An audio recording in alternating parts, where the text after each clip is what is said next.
Come to wish on a star. That might not be such a bad idea. This is it, Jill. You know what I have to do. Why I have to do it. There's no turning back now. This is where our journey was leading us. Where it will end, for better or worse. I could pray to Metia for you. But you'll be all right, won't you, Clive? You always are. I did promise we'd watch the moon together. I'll be waiting.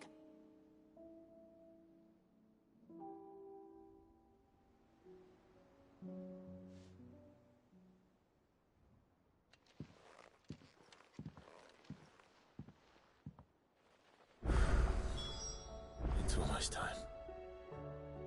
Better make sure I haven't forgotten anything.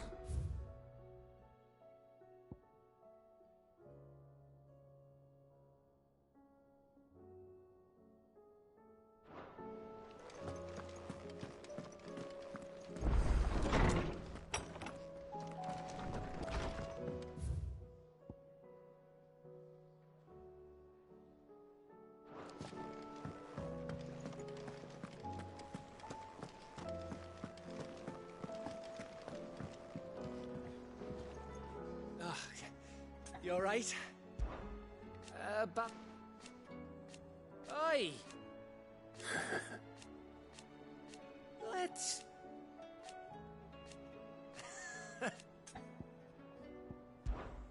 You off then?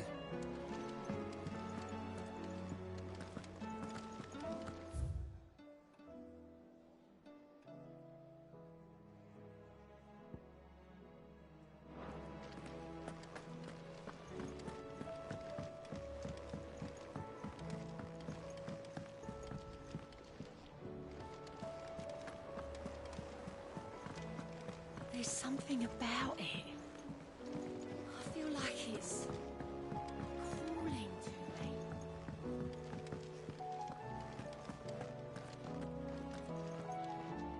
The word? No. Is that right? Might be time. And if it weren't, I'll be here if you need me.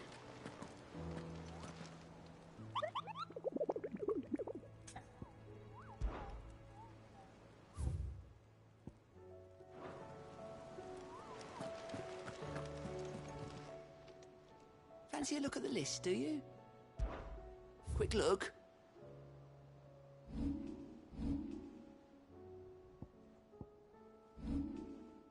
Seen enough?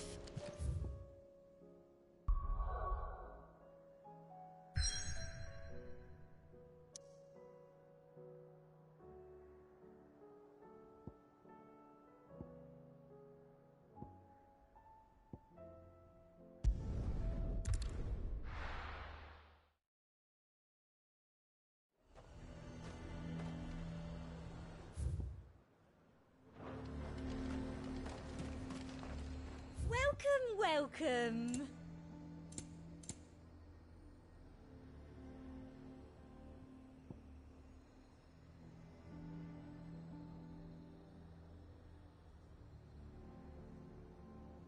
Come back again. The garrison is threatening to pull their sentries from the markets if we don't cooperate. I would speak with this Duke. Saw the captain just now. Wasn't wearing his uniform. Your town needs you. I need you. The Duke would have... Do you have a moment, Clive? What is it? It's the Duke, unsurprisingly. His Eminence has assumed full control of the garrison and put every able-bodied man to work on the fortifications. The town was left all but unguarded, so Philippe was compelled to form a citizens' watch to fill the void. And though my dear boys have been characteristically willing to assist him in this, they want for bodies. So I was wondering if you would lend them your strength, that the people of Northreach might sleep easier, if only for a few nights. Of course. Whatever you need.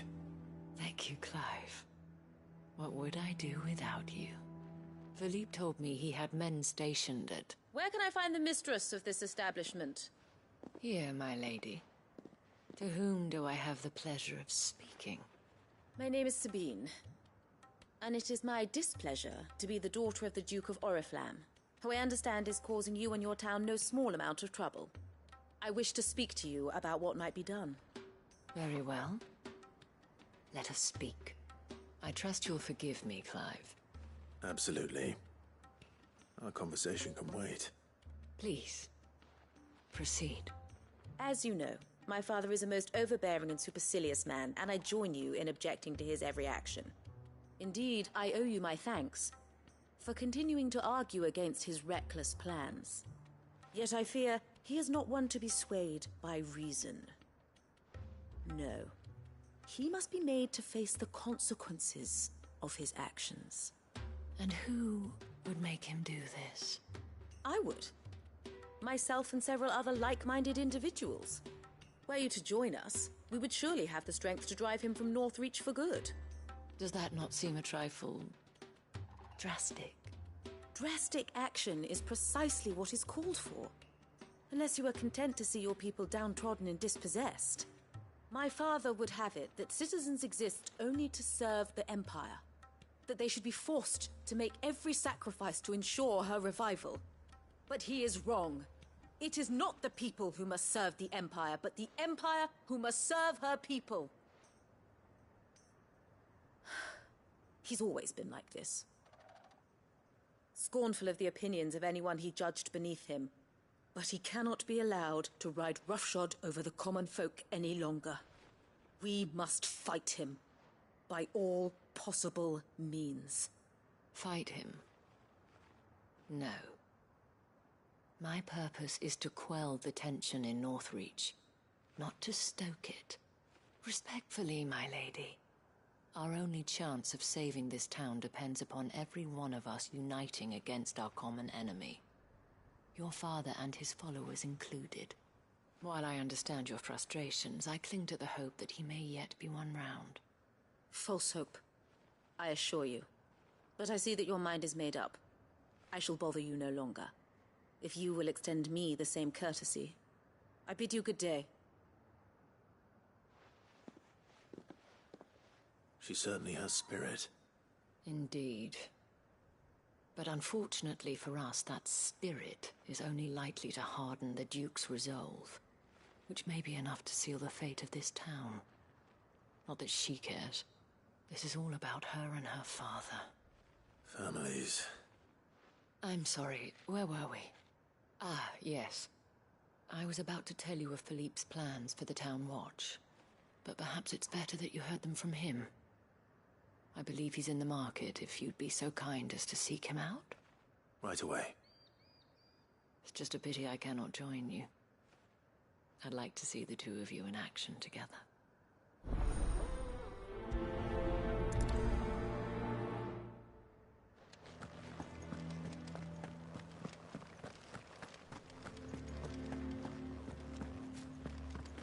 Your town needs you.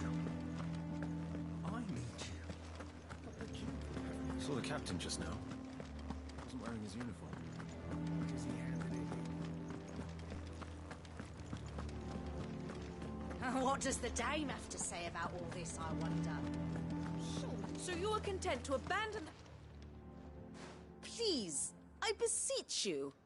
If you are a true son of Northreach, you must fight to defend your home. That's exactly what I am doing, milady. Or trying to, at least. The land is crawling with fiends, and someone has to keep watch. Even when our true enemy is hiding in the garrison? Fine. You're not the only able-bodied man in Northreach. Thank you so much for your help.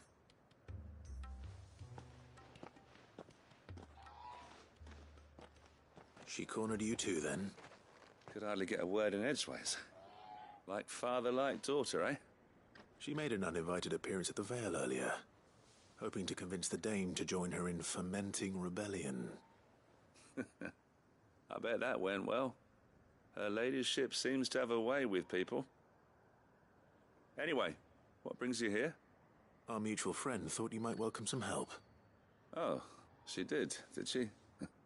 Right as always. In fact, you're just the man.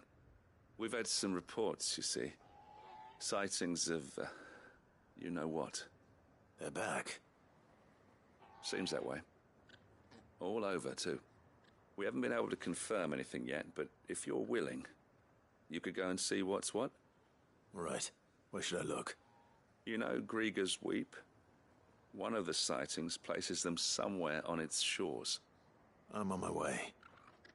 Thank you, Clive. I'll look into one of the other sightings. Let's rendezvous back here later.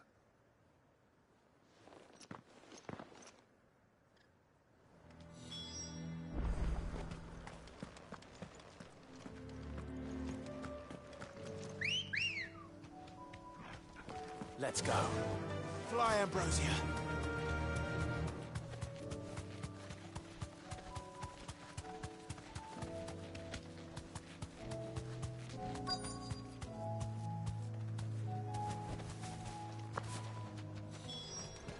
Damn it. The reports were true. I need to stop them before they get to the town.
Call that a test, Ultima?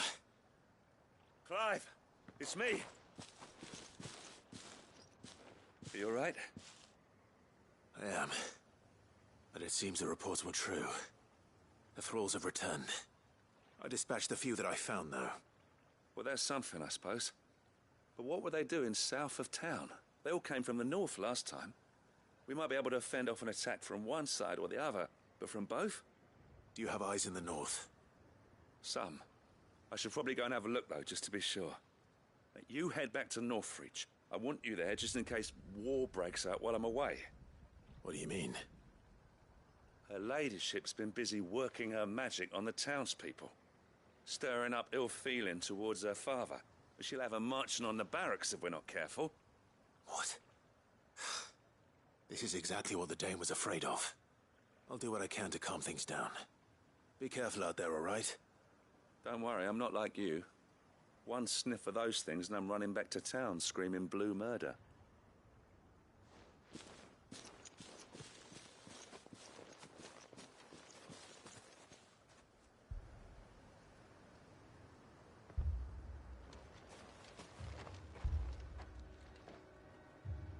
Do you not see, Father? The people of Northreach have given enough, and only a fool would ask for more. Listen to me, Sabine. Where would our people be without their country, The Empire is their sword and their shield. It is she that ensures they can live without fear. And now she teeters on the brink. Without their sword, how will the people fight? Without their shield, how will they protect their kin? Can the unarmed stand against the advancing hordes? No. But there is yet hope. A new shield, a new sword. A new empire. We can rebuild Sandbreck, just as Great Grieger wills it. Perhaps we could, Father. But we don't want to. Not if it is built on the broken backs of the people. Please, let us not quarrel in the street. You must see that no good will come of this. Our fight is not with each other, but with the threat that draws ever closer to our gates. A threat that your sword has yet to rid us of, Your Eminence. You will hold your tongue, whore! You may have filled my daughter's head with your heresy, but I will not be corrupted. Corrupted? Your daughter's opinions are her own, as you would know if you had ever deigned to listen to her. At least I hope they are your opinions, and not posturing born of a family feud. Northreach deserves better than that. Northreach deserves better than you, Carla. Yes, I know who you are. The slut of Twinside who bedded a Branded.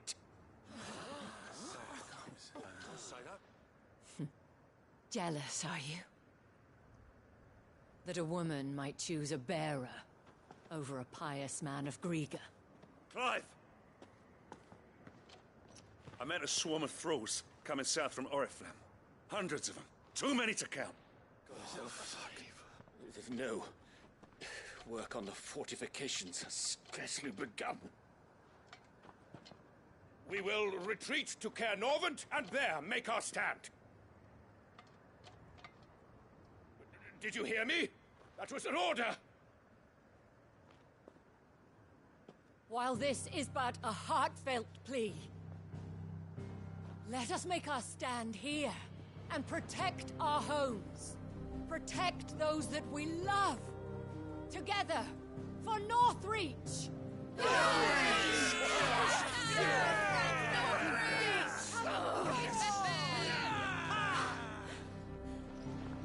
You heard the dame. What are we waiting for? Pikemen to the gates. Archers to the roofs. Quickly, come on!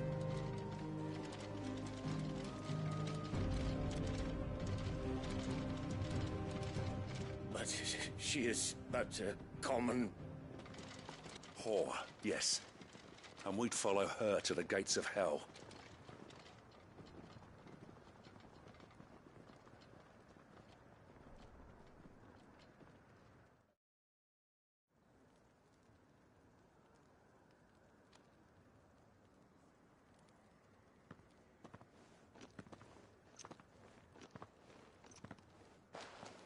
The men have their orders, and they look like following them.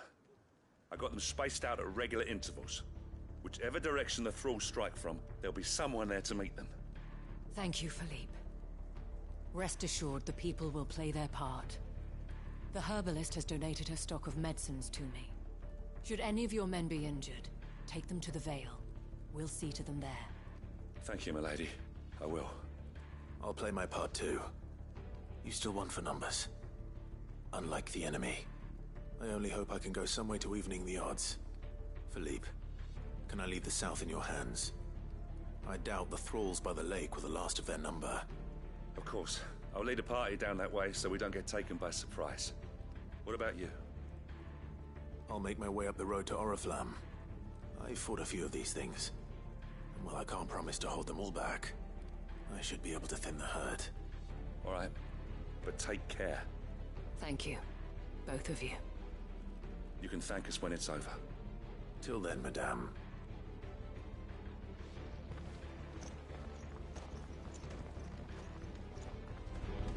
When the fight begins...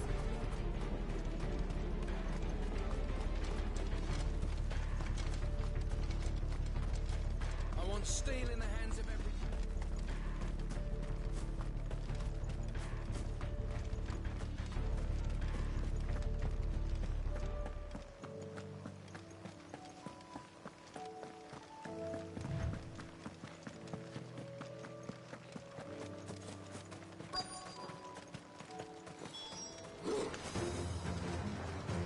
This is more like it. Come on then. Test me. This one.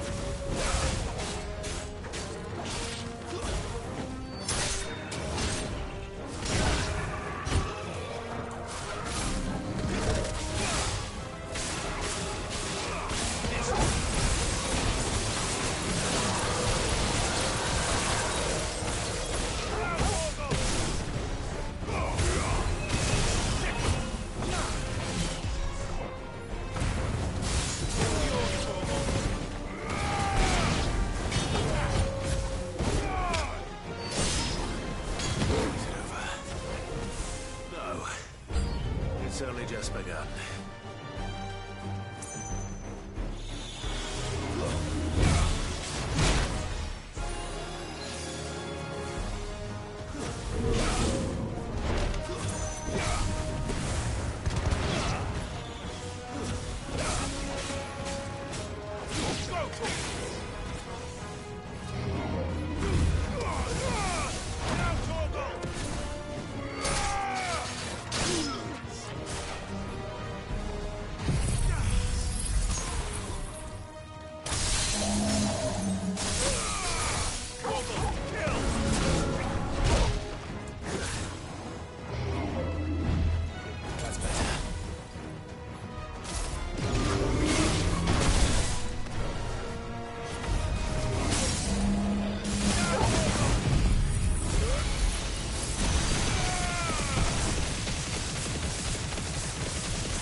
That looks to be the last of them.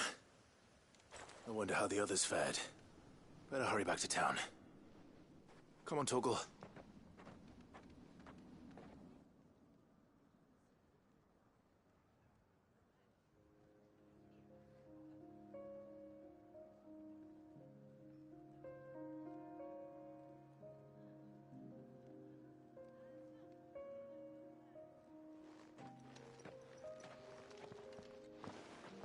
Clive, it's good to see you. And you. The road to Oriflamme is clear. How did you and your men fare?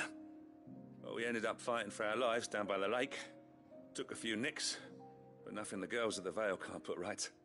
Glad to hear it. Well, it seems we've survived. For the time being, at least. I thank you both for answering the call. You were right. And I was wrong. About everything. I had thought that the only way to unite the people was under the banner of Empire. That without a strong hand to guide them, they would drift apart. To be borne hither and yon by the eddying currents of fate. But you brought them together. Not by force, nor by the exercise of goddess-given authority, but by simply being one of them. By knowing what they feel, because you feel it yourself. Our purpose was ever the same, Your Eminence. You were merely distracted by a loftier vision of empire and glory, while our eyes beheld matters closer to home. You have the right of it again. As did you, Sabine. His Radiance said it himself. Sanbreque is naught without her citizens. I forgot that, and I am sorry. I'm sorry too, Father. I should never have taken things so far. I only wanted you to understand how the people felt. How I felt. But my anger got the better of me. Do not blame yourself, my dear. This was my doing. I should have listened to you. To all of you. Your Eminence, your Ladyship, I do not doubt that you came here with the best of intentions. But I believe the same could be said of us all. We all want safety, security, prosperity.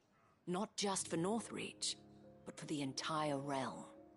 And we may yet achieve it. If only we work together. Will you join us in this? Yes. We shall. Thank you, Your Eminence. Now that that is settled, I must go and see to the wounded. The Vale's doors are always open to any soldier in need of relief. And today there are more than ever before.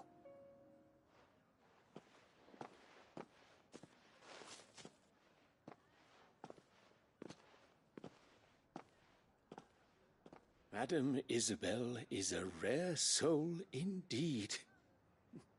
In these dark times, I see that it is not men like me who should lead the realm, but women like her. You're right. If only I'd listened to her when I had the chance. Forgive me for saying so, milady, but you still do. The Dame said it herself. We can turn things around. We just have to work together. And that goes for you, too. You're one of us now. One of you. Well said, Captain. Let this be a new beginning. Not only for Sanbreque, but for us. Well, since there's nothing more to be done here, I should see if Isabel needs any help moving the wounded.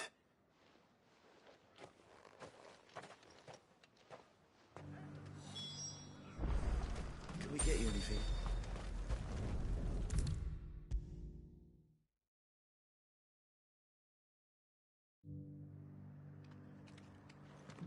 How goes the treatment of the wounded? I'd be happy to man one end of a stretcher if it would help.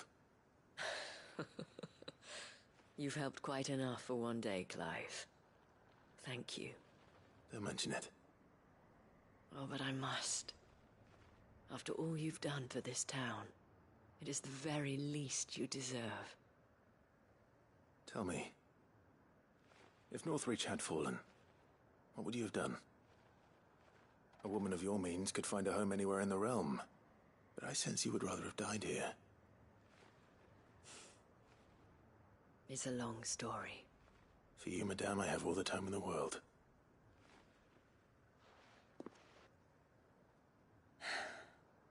Very well. Long ago, I had a life in the Crystalline Dominion. I was Carla then, courtesan to the nobility.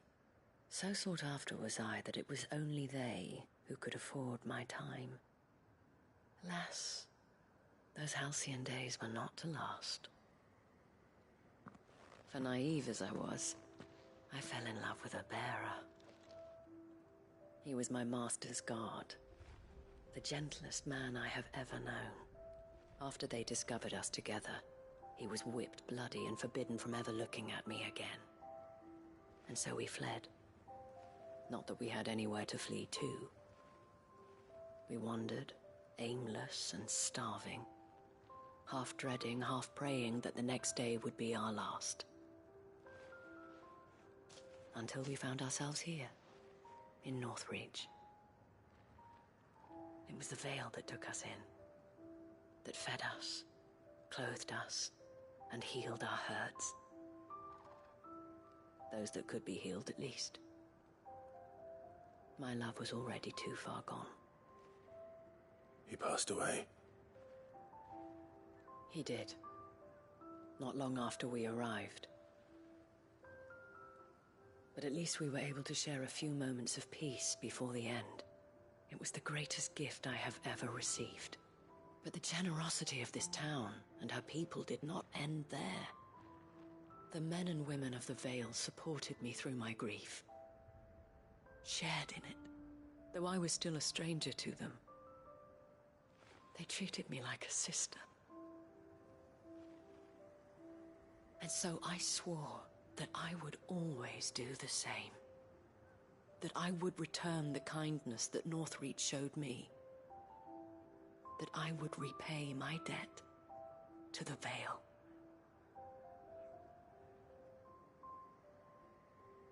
Thank you, Isabel, for sharing this with me.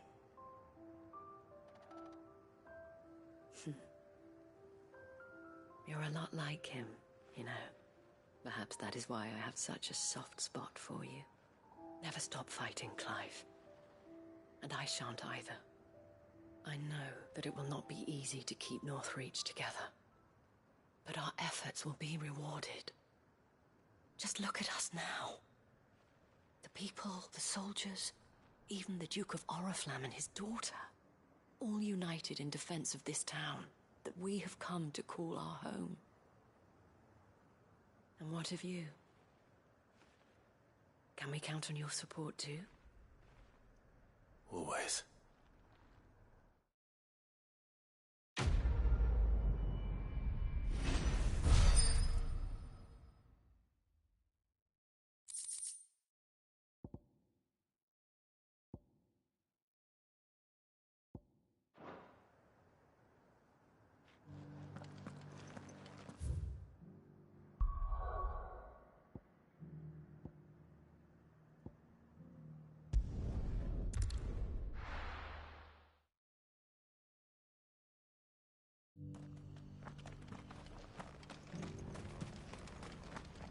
Are you buying or selling? A fine choice. Anything else?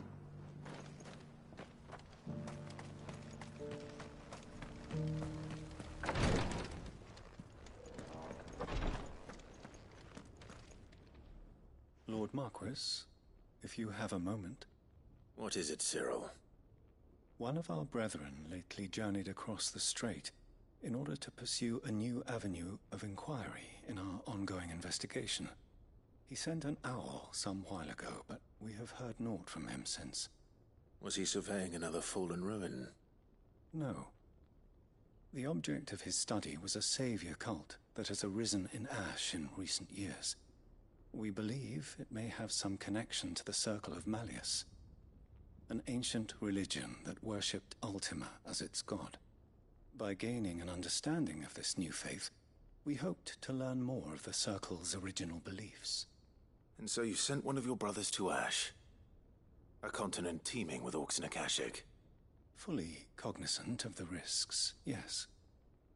I entrusted the mission to one of the most able of our order, the Third Chair, a master of the arts of combat and survival both. Though he has been silent for some days now, I have thus far refrained from sending any others in search of him, lest they be lost in turn. Yet, it seemed only right to inform you of the situation, given your unique experience of the perils of Ash.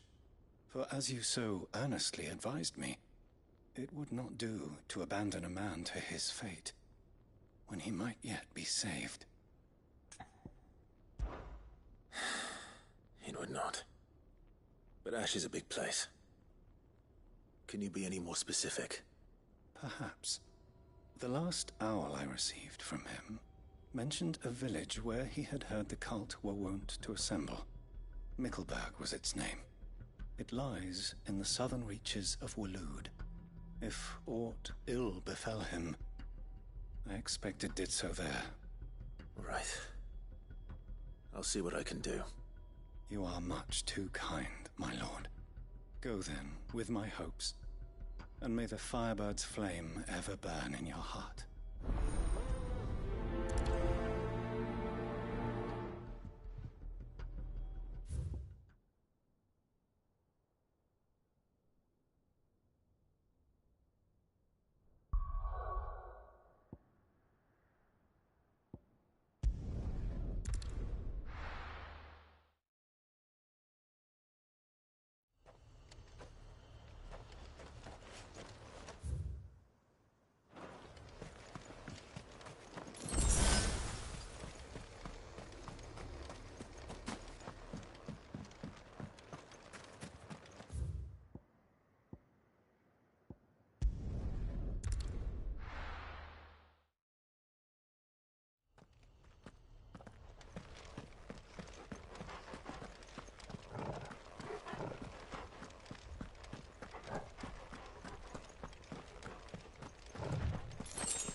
This must be Mickleburg.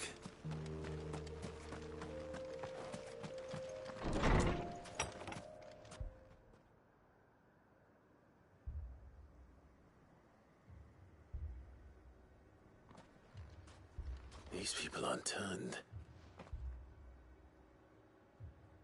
And the village seems safe enough at least.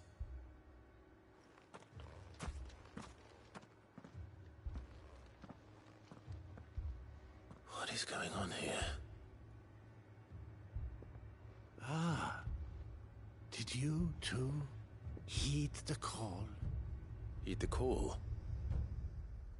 No, I came here looking for someone. To be honest, I wasn't sure I'd find him here. Let alone all of you. Is that so? What are you doing here? Is this where you live? It is my home. The others, they heeded the call. You keep saying that. What do you mean? They came here to perform the rite, just as King Barnabas instructed. This village is their altar, where they shall cast their shoals upon the gentle waters and give themselves to the Lord. Give themselves? Oh, Lord, cleanse us of our sins. Let us be reborn in your loving arms. Free us from the torment of this mortal realm. They want to be saved. Forgive me, But did another foreigner, like me, come here? He was probably wearing a cowl. You mean the traveler from Stone? Yes. He's staying at my house, toward the rear of the village. Thank you. If you don't mind, I'll go and greet him. They seek the same salvation Barnabas did. Bring us salvation. At least the third chair is still alive. Let's go and find him.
Excuse me.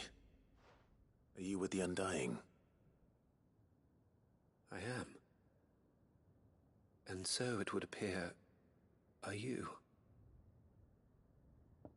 Lord Rosfield, if I am not mistaken. That's right. And you must be the third chair. I am. Cyril was worried for your safety. He sent me to find you. Then I must apologize. I did not mean to trouble the bearer of the burning quill. Much less you, my Lord Marquis. He said that you had failed to report. Is there a reason for that? I came here to study the followers of this new faith. But the more I learned of them, the more my own faith began to falter. You have seen them at their prayers, have you not? They devote themselves to the veneration of their Lord with a fervor I have never seen before. Praying night and day that they might be rid of their wicked wills and reborn in their Saviour's light. Not that they might be granted respite from their worldly woes, but so that they might continue to serve him. Serve him with all of their beings. I, too, swore to devote my life to the service of my Lord and Master, but this... 'tis different. It is more. And so I would see it through to the end. See these people safe, that they might achieve their dream. That they might do their duty to their Lord. Even if it should keep me from doing my duty to mine. You do understand what their dream is, don't you? I do, my lord. They would cast aside their wills and become a Kashik. I know that it may be hard to believe, but to these people, that is the very essence of salvation. Forgive me, my lord, but I must remain here. If you are to return to Master Cyril, I would consider it a great... Did you hear that, my lord? Something is happening. I'll go and find out what. Stay here.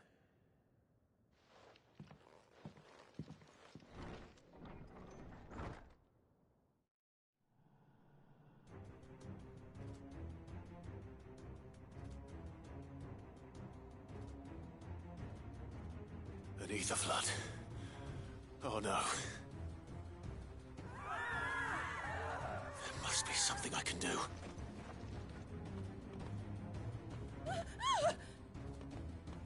Echoes as well. Found her. Come on. Over here! All yours, Torvald! Stay! Go, Torvald!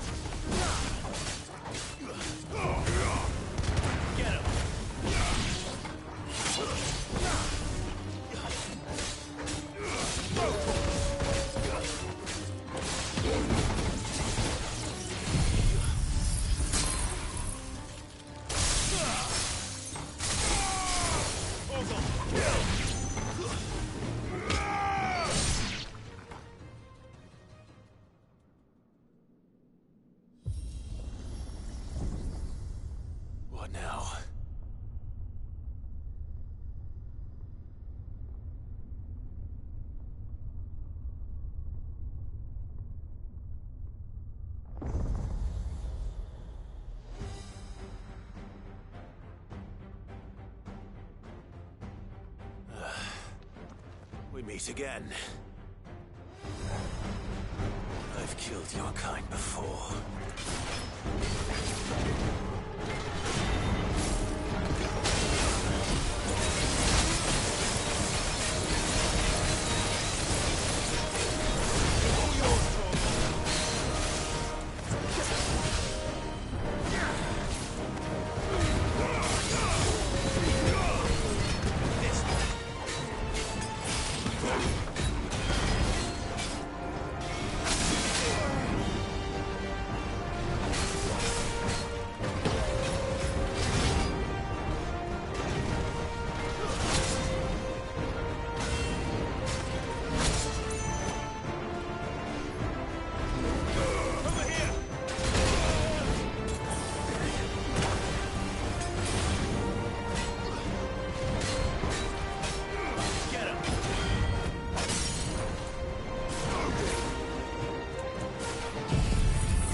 Damn it!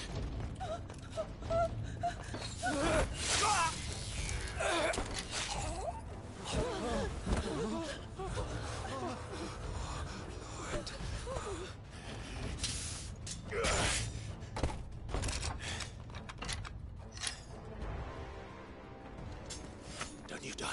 Come on, speak to me.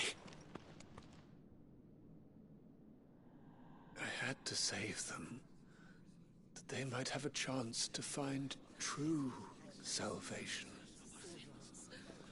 by devoting themselves to the service of their Lord.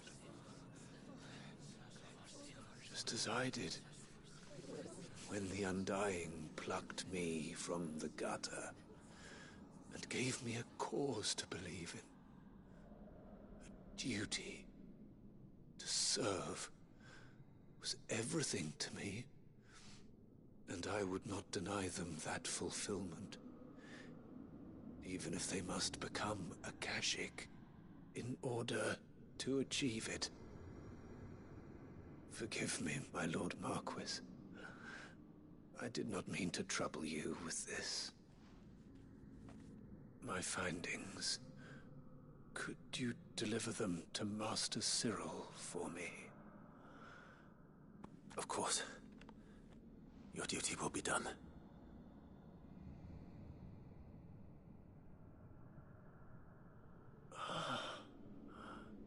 Look, my lord. They are saved.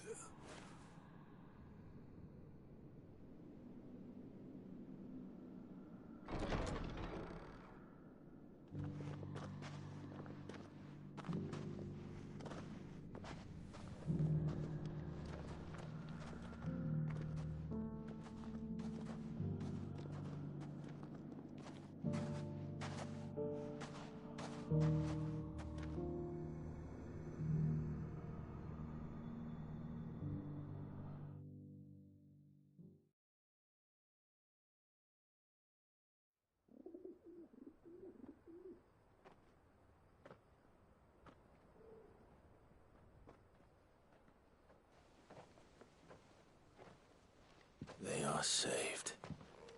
Found her. I should get this report to Cyril.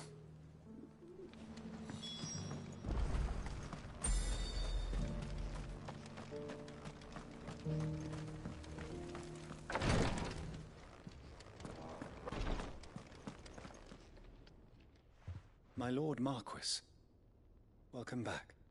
I am glad to see you hale and whole. I met with your third chair, Cyril. He bade me deliver his findings to you.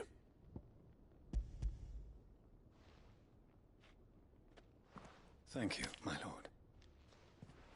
He remained in Ash? He died protecting the villagers from an echo.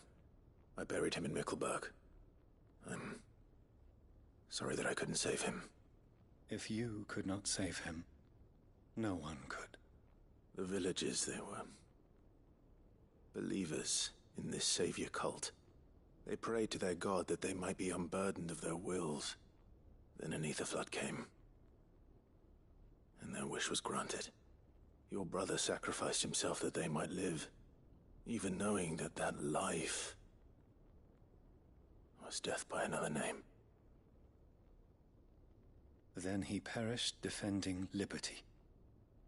A hero's end. For the right to choose how one dies is no less sacred than the right to choose how one lives. Sid would agree. He wanted to build a world where people could die on their own terms. A noble ambition. To die for one's cause is the most perfect expression of one's faith. It matters not how misguided others might judge one's decision to be. Only that the decision is one's own. We live according to the teachings of our order. We believe in them, we protect them, and yes, we die for them. For better or worse, that is our creed.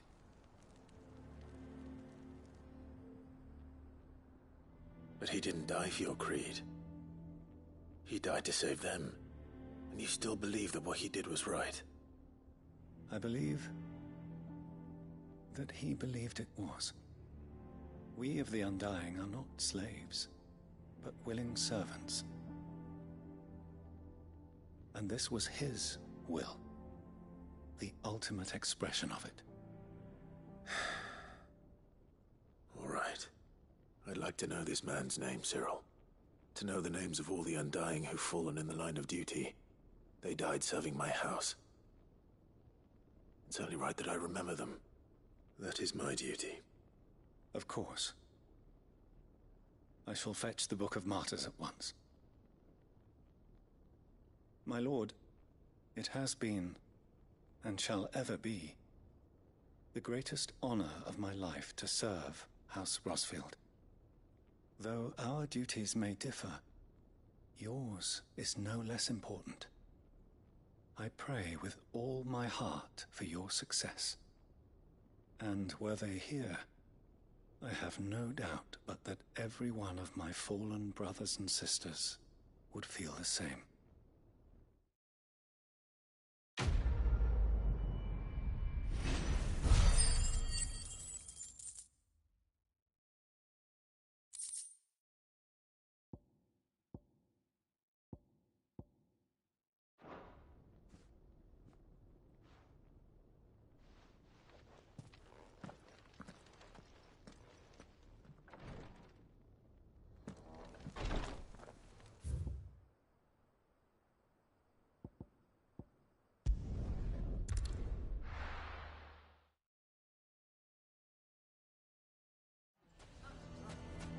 Why the hell would Victor take the bear?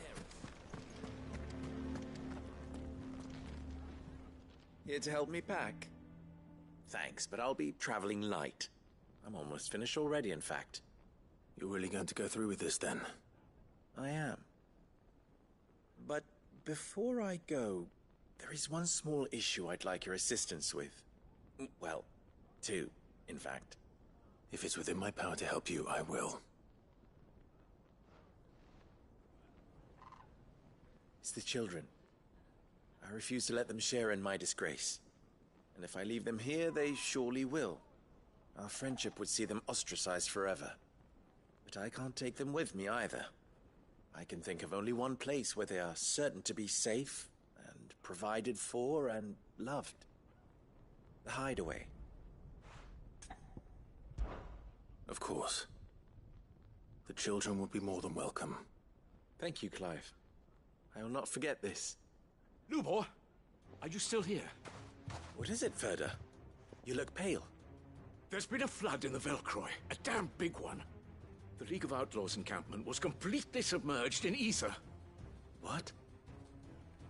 Every last one of the bastards has turned. And they're headed this way. Bandits are one thing, but Akashic bandits are quite another. The town guard won't stand a chance against them. We need to evacuate. There's no time to lose. Ferda, gather the men. The Akashic may strike at any moment. We must make ready to cover the townspeople's escape. Well, what are you waiting for? Yes, my lord. Clive, change of plan. The children stay with me for now. I need you to find Conrad and Natalie. Tell them to prepare for a full and immediate evacuation. Understood. I'll do what I can to convince everyone else. Wish me luck.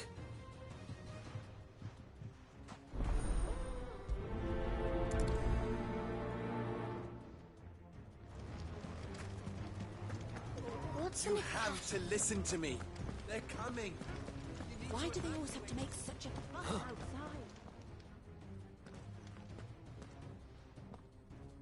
Ah, it's you. What do you want, Lord Underhill? To pass on an important message. There's been an ether flood out in the Velcroy. The camp where the so-called League of Outlaws were gathering has been swallowed. They're no longer just bandits. They're Akashic now, and they could be here at any moment. You need to begin preparing for a full-scale evacuation right away. Oh, do we? And who was it who gave you this disturbing news, might I ask? Lubor, perhaps? The man spreading the same poison out in the square as we speak. You may believe his lies, my lord, but we know better. But why would he lie about something like this? Some twisted attempt at revenge, perhaps. If he had not been unmasked, he may well have been elected our leader. A great honor for one of his kind. One he might well feel aggrieved at having been denied. Lord Underhill, forgive me, but it has become all too evident where your sympathies lie. Lubor cannot be trusted, and neither, therefore, can you. You may not trust me, but for the sake of your people, ask yourselves if there is any chance that this is true. There isn't. You can be certain of that. Now be off with you. You're making a mistake. It's no use. You're not going to listen to me. We'll just have to do what we can without them. I should speak to Lord Ferda. I think we'd better shut up. What's Lubor raving about now?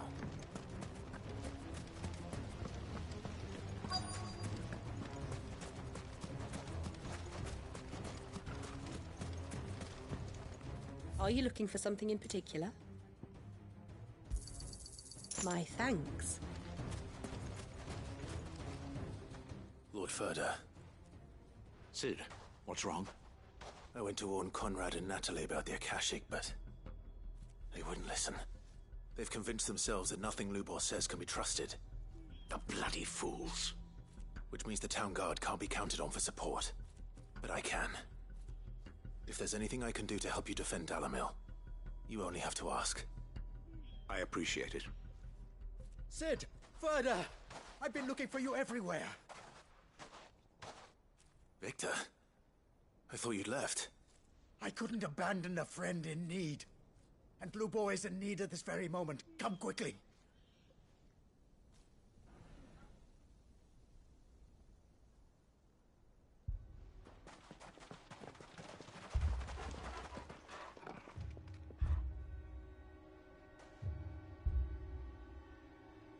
You have to believe me! The Akashic are coming! They don't eat, they don't sleep, they don't tire, and they don't care who they kill. They're unlike anything that's come before. There won't be no parley, no mercy granted! We may have saved the town once, but this is different. I do not ask that you forgive me, but please believe me. If you do not run, you will die.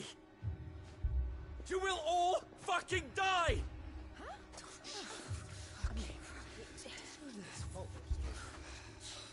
You'd like that, wouldn't you, bearer? Yeah, with us out of the way, your kind will be free to claim Dalamil for yourselves. You should run! Run, bearer! Yeah, run! Far, far away!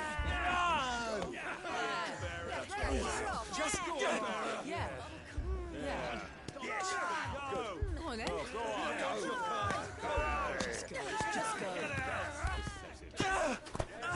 Lubor. Wait.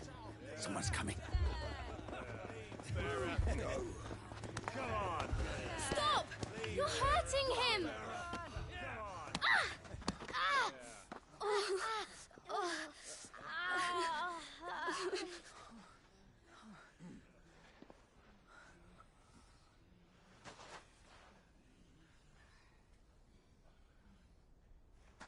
What did Lubor ever do to you?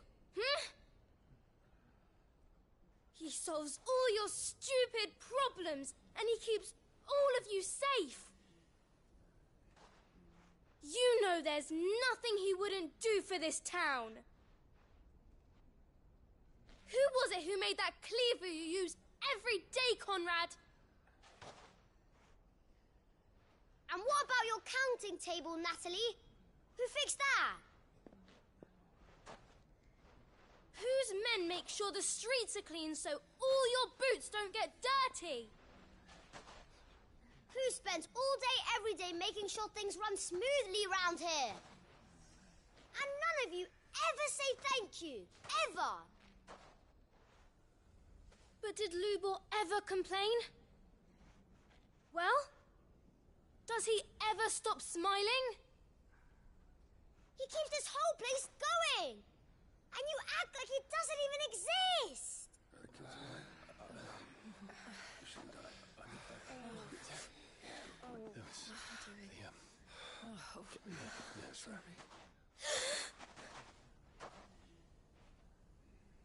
Lubor, we have heard enough. Wait! We will not run. The town guard will not abandon the very place it is sworn to protect. And I will not give up for lost the stores that we labored so hard to fill.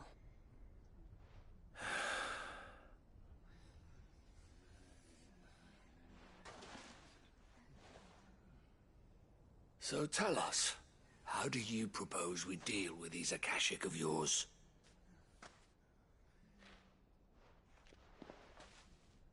We won't run, but we will fight. All right, then.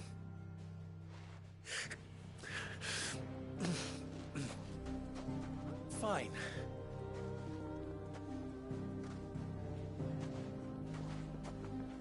Gather round if you don't want to die.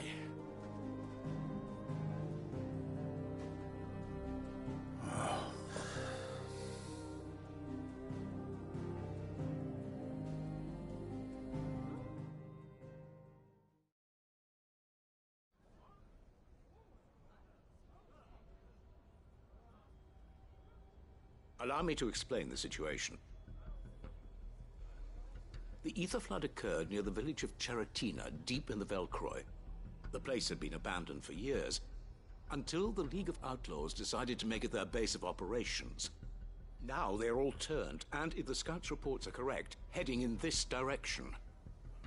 They are mindless monsters, driven only by hate and rage, and they are utterly unpredictable. With the bandits, we at least knew how and where they were likely to attack. When these creatures come, Dalamil will have the bitterest fight it has ever faced on its hands. The town guard will muster at the north gate. The rest of us will take the south. Both forces will provide men to serve as scouts and messengers, ready to spread word of the size and nature of the Akashic force as soon as it is spotted. And as soon as it has been, we will converge on its position and see that it is driven back from Dalamil at all costs. Conrad, can I count on the support of the town guard? Always. I leave the selection and coordination of the messengers in your hands, Victor. And the command of our men in yours, Ferda. If you would both be so kind. Consider it done. As you wish.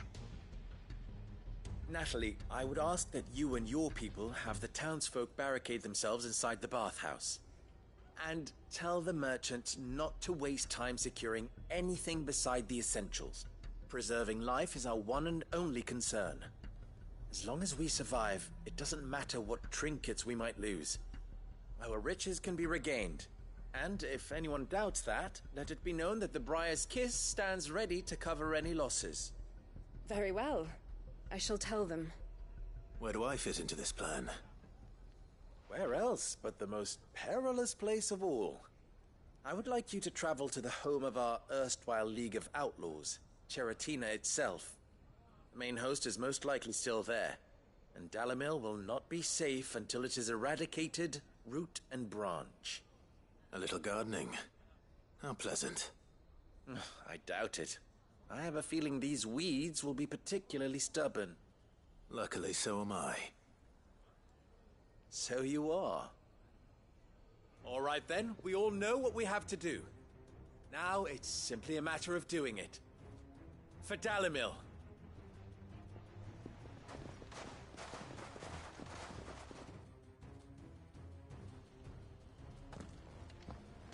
Looks like everyone's ready.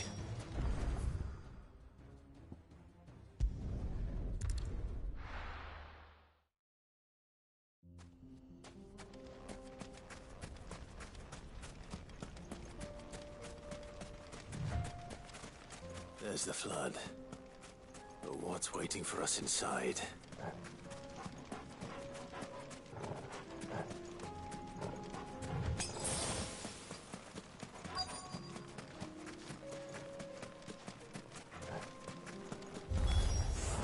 We can't leave a single one alive.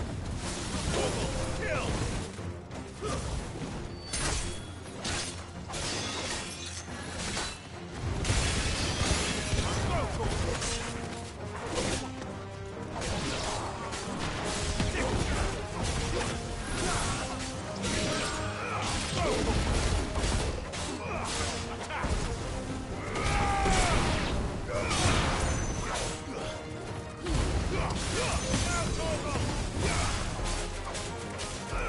This one.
League is disbanded.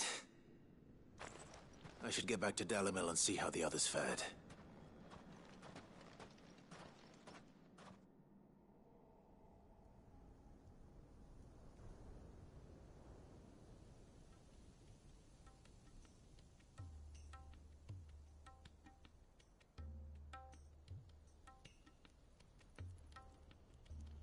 All the Akashic we were able to find have been dealt with. Seems that might be the last of them. Last of them here, perhaps. Lubo, Sir Clive has returned.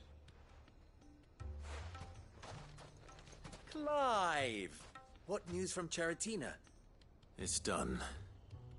Root and branch. I knew you wouldn't let me down. Thank you, my lord. Friends, the Horde has been driven back. The Akashic have been defeated. And we need not fear the arrival of any more, thanks to Clive. Victory is ours. We bloody did it! We saved Dalimil. Lubor, allow me to apologize.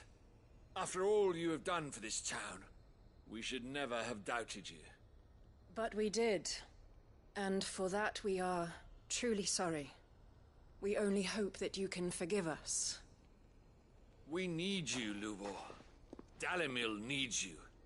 So, if you would still like to be considered for the position of mayor, you have our backing. You do remember that I'm a bearer, don't you? We do. But that is not a stain on your character. It is a stain on ours. We thought only of what we perceived bearers to be, not what you truly are. The man who saved Dalimil twice over. I see. But I will only accept your proposal on 2 conditions. Name them. Firstly, that you will both do everything in your power to rally your people to my cause. If the Town Guard and the Merchants League do not accept my leadership, it will be doomed from the start. Unity is the key to defending Dalimil, and I do not doubt that we shall need to call on our combined strength again. When that time comes, I will expect us all to pull together, just as we did today. Of course. You have our word. And secondly, you will accept that if I am to lead you, the mistreatment of bearers must end here in Dalimil. Any bearer within our walls shall be afforded the same rights as any other citizen. They will not be judged by what they are, but who they are. As we failed to do, and came so close to losing everything. We agree to your conditions. And we have only one in return. That you continue to work for the good of Dalimil, as you always have. Condition accepted. Well then, it seems my mayorship is all but confirmed. Do I get some sort of special hat?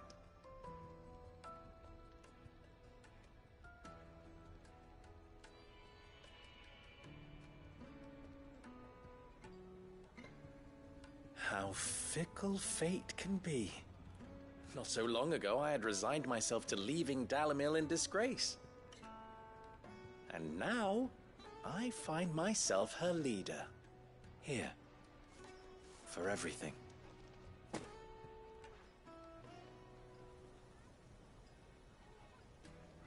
Lubo. About the children. Fear not. You are, of course, relieved of your responsibility. I would sooner face another horde of Akashic than see them brought up as outlaws. I'll make sure they're safe here. I don't doubt that you will. And not just the children, but everyone in Dalimil. I'll do my best. Can't have all your hard work going to waste.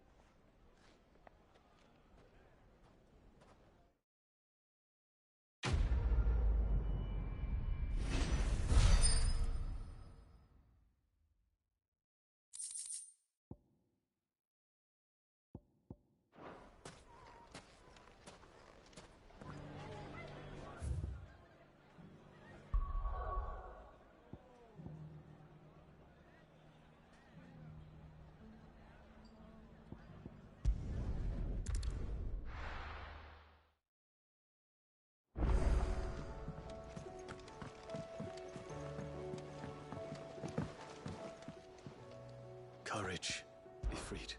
My decision is... You've said it yourself. He must. I await your word.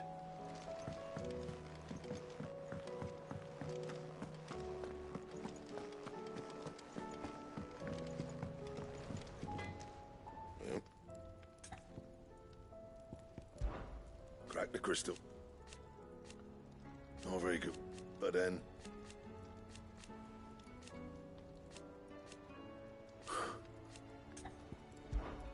So, what'll it be?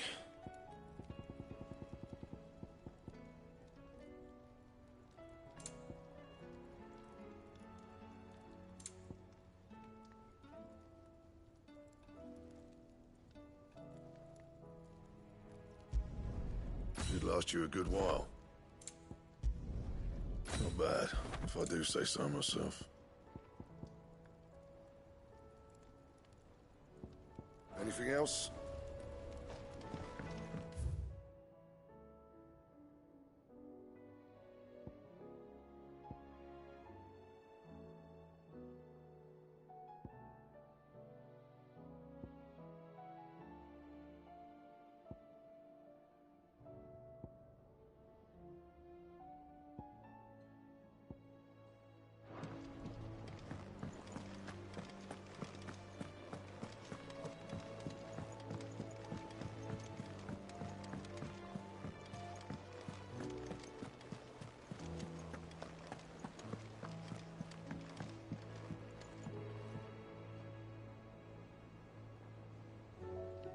Sid, I was wondering if you could help me.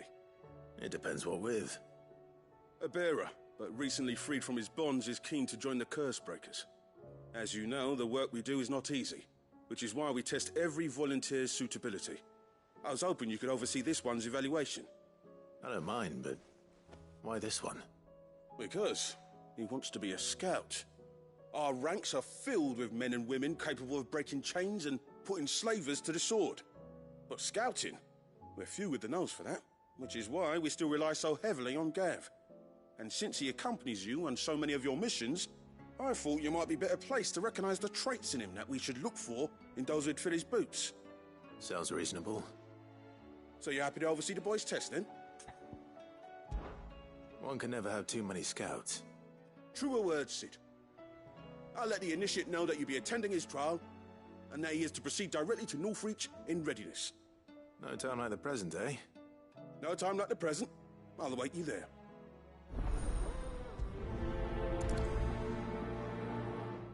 Northreach. I don't suppose they could have chosen somewhere closer. Oh, I wasn't expecting you back so...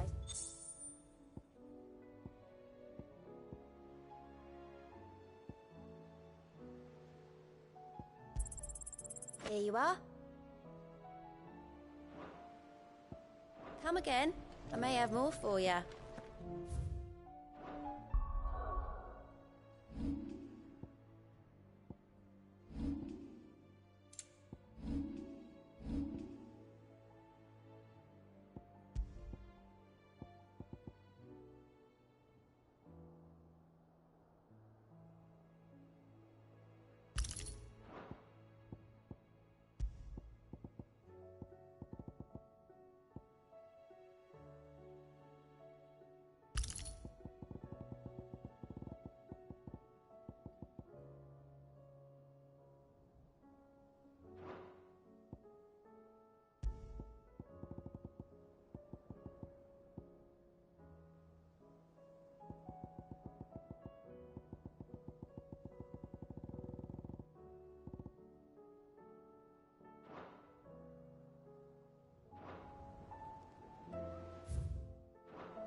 outlaw!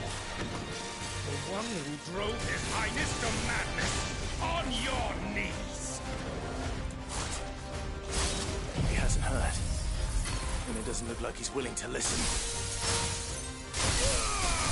All yours! Only your death will serve!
Nazaire might at least have mentioned where in Northreach he'd be testing this recruit.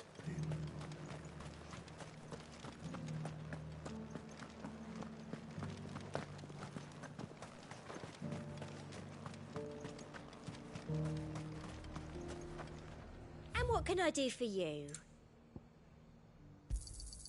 You've a keen eye.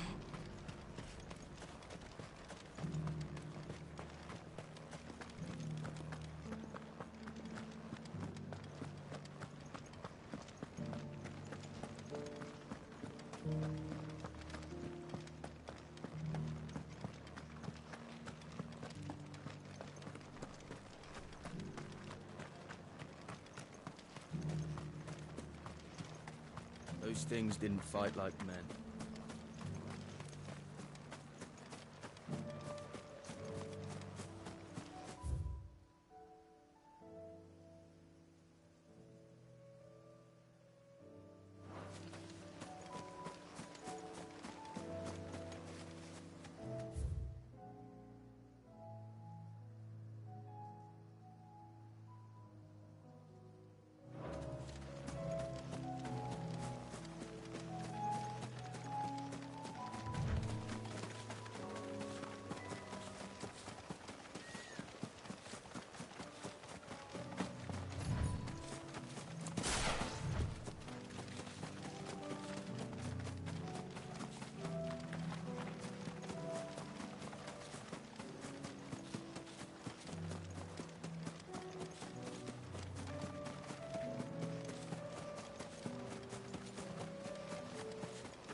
Garrison said they'd take another 100 in the pitch box.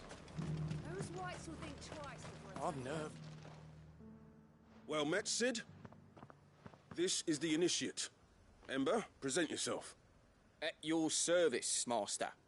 Please, just Sid. There are no masters here. Your life is your own. Oh, of course. Thank you, Sid. The sergeant says you'll be evaluating me at my trial. To become a scout, yes. You are aware of the dangers inherent in that role. I am. But I swore I'd face them. Just like the man who saved my life. And who would that be? Gav. It was him who found me and freed me. No magic, no support, just one man and his nose. Came and sniffed me out. It taught me what one man can do if he puts his mind to it. And I've been training ever since, so that one day I can be someone's saviour, just like Gav was mine. I'm sure he'd be flattered. You clearly have good intentions, Ember. And it sounds like you're under no illusions. Stick to this path and you'll make a fine cursebreaker. So, what? Have I passed? You haven't even started yet. Now listen.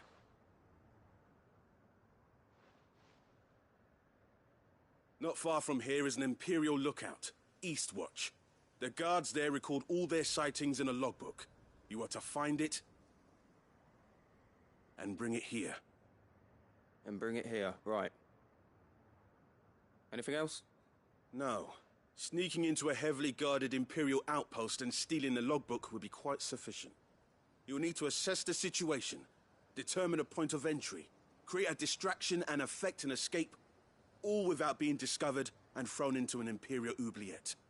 Ember, Gav isn't our best scout because he can do everything.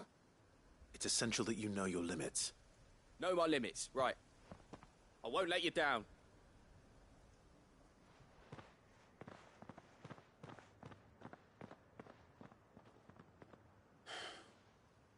It shouldn't be as dangerous as I made out. But keep a weather eye on him all the same, would you? On my way. All right, Ember. Impress me.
These are clean kills. Perhaps young Ember really is ready. Or maybe not.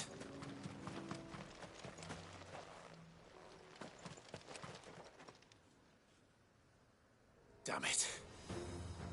Ember, draw your sword! I can't! Then run! If you want him, you'll have to go through me.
Ember, are you...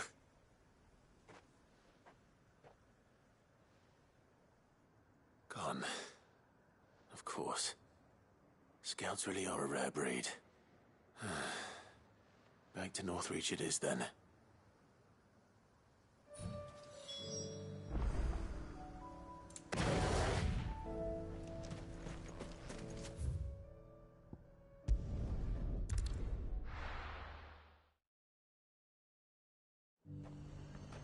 The garrison said they'd take another 100 of medium spots.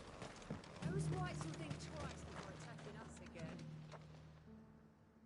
I didn't expect you back so soon. Where is Ember? How did he fare? I thought I'd find him with you. He must have fled. I followed him to Eastwatch, where I found him being set upon by a wild Avis. He was just standing there. Didn't even draw his sword. I had to step in and take care of things. But by the time I had, he was nowhere to be seen. I assumed he'd set off in your direction, but apparently not. I'm sorry, Sid. I knew the boy had a nervous streak, but he seemed like... The right man for the job? I believe this is the logbook you tasked me with retrieving. Eh? How did you... Don't you tell me you breached the tower while Sid was busy saving your skin. What? Wasn't that what you asked me to do? To bring the thing back without getting caught? He has you there, Nazaire. And he did it all on his own. But Sid, he did what he thought was best. And now I have to decide whether I agree. Of course. We'll await your evaluation back at the hideaway. Don't you leave my sight. Yes, Sergeant.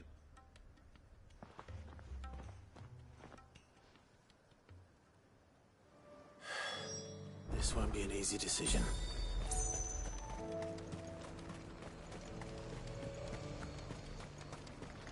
Do you see anything you like? I do like a customer who knows what he wants.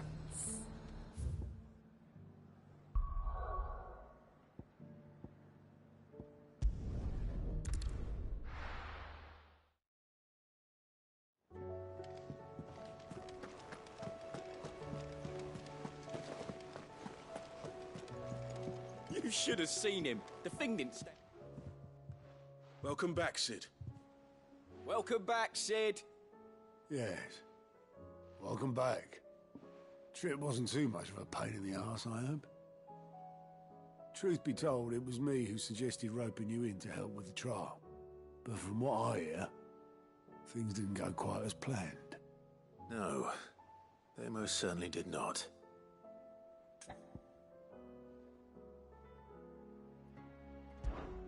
Ember lost his nerve in the face of a beast of prey, but he didn't lose heart. He pressed on, and he achieved his aim. And is that not what we ask of our scouts? Indeed it is. Thank you for your honest appraisal, Sid.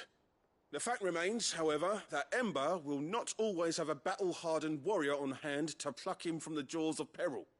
All I have gleaned from this trial is that without someone watching his back, Ember is little more than a liability. Wait, Sergeant.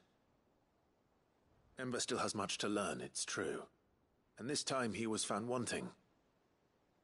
But I'd say he's due a second chance, nonetheless. After all, he did do as you asked. With a bit of hard work, any hand can be made to hold a blade, and any mind can conquer its fears. But a scout's nose is different. You've either got one, or you ain't. And by sniffing out that log, young Ember here has shown he has a conk and a half. Wouldn't do to waste it now, would it? Fine. One more chance. I'll do whatever you ask. I'll spend my days and nights in the pit if I have to. I'll show you. Just you wait. Daft as a brush, that one. But his heart's in the right place. Just like someone else we know. And if you ask me, we've been leaning on him for far too long.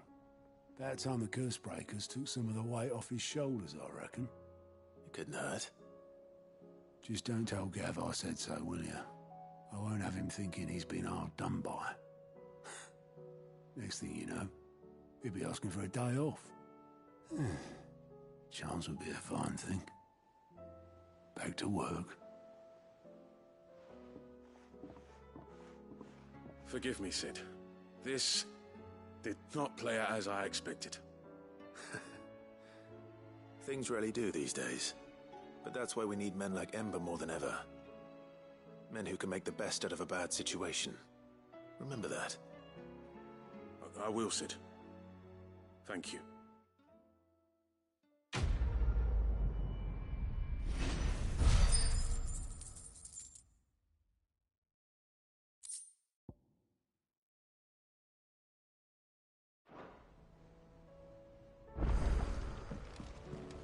There's something about it.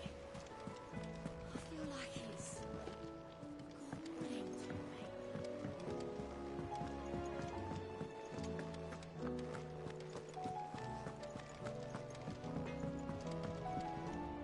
Trouble with your gear, or what's something for you, dear?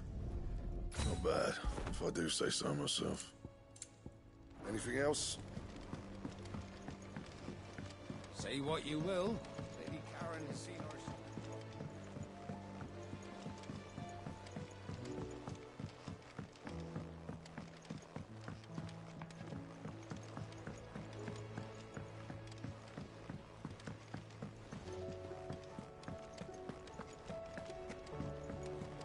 Miss Shirley says your books made quite an impression on the children. What do you think happened to Miss Become Middleton? writers themselves.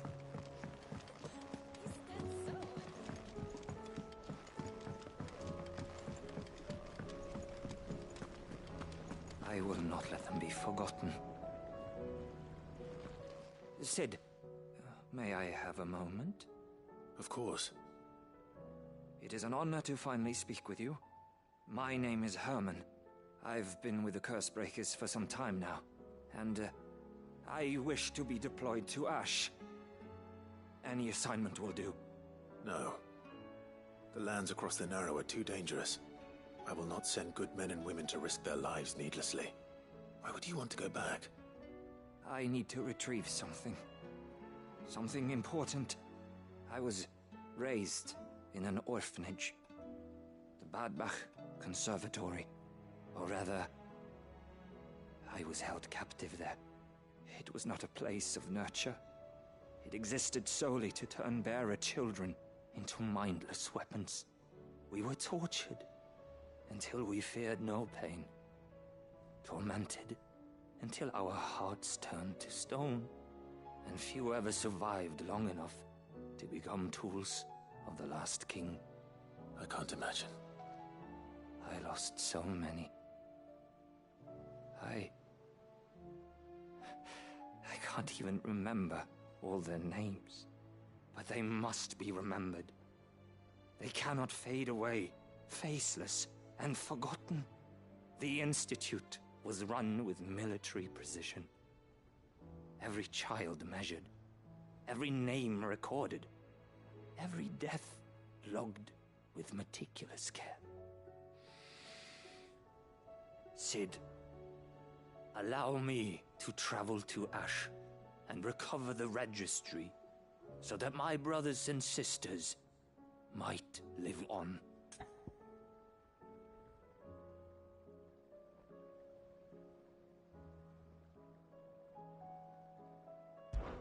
You are a good friend, Herman. But the fact remains that Ash is simply too dangerous. Sid, please. Even should it cost me my life. Too dangerous for you, Herman. But not for me. I'll go to Badbach and find the registry. You will? I won't let you risk your life. I don't know how to thank you. You can start by telling me where I'll find this orphanage. The Grace. Hidden in a forest, overlooking the plains. All right. I'll see what I can find there. May the mothers guide you.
This must be the orphanage. Hopefully the registry is still here.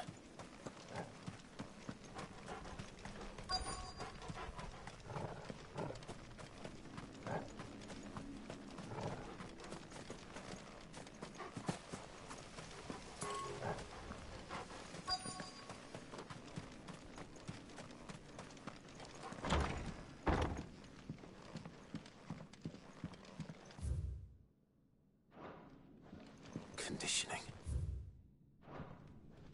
Disposed of. Herman wasn't exaggerating. It's a wonder.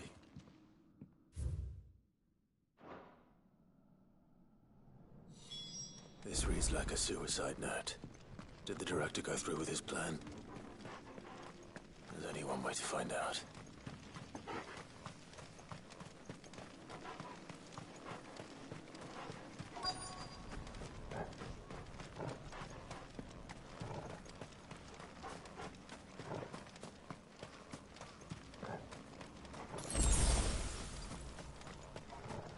Forked white tree. This must be the place.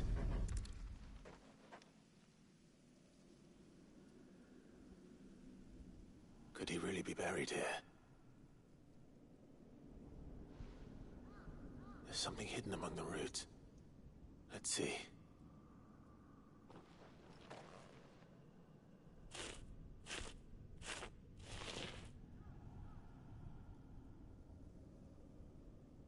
This must be the registry.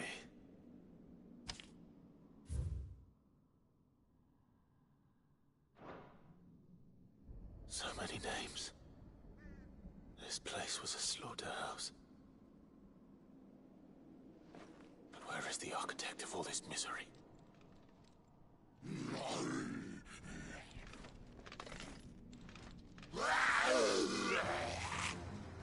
It was only a matter of time, I suppose. This place is cursed.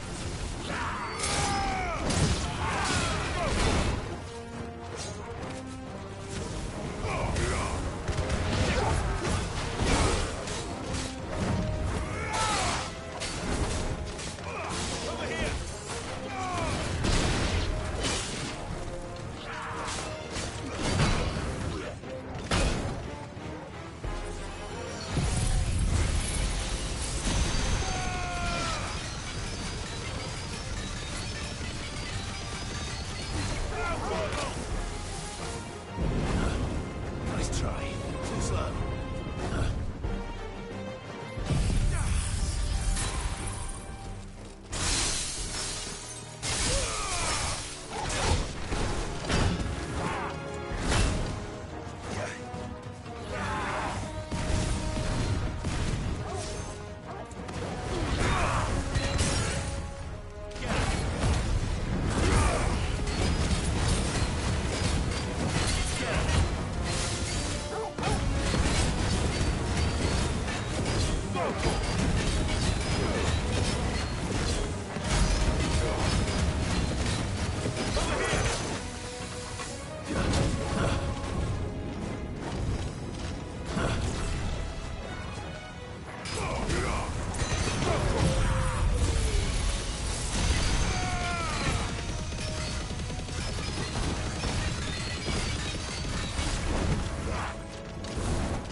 I'm done here. Let's get the registry.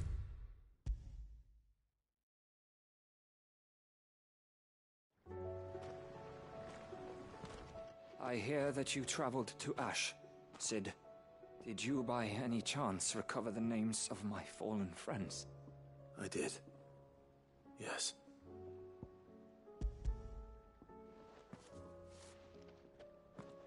If I may, the bearer registry.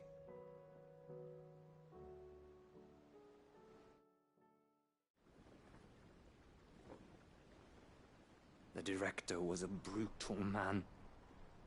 He got no worse than he deserved. The registry was all I found beneath the tree. There was no sign of a body.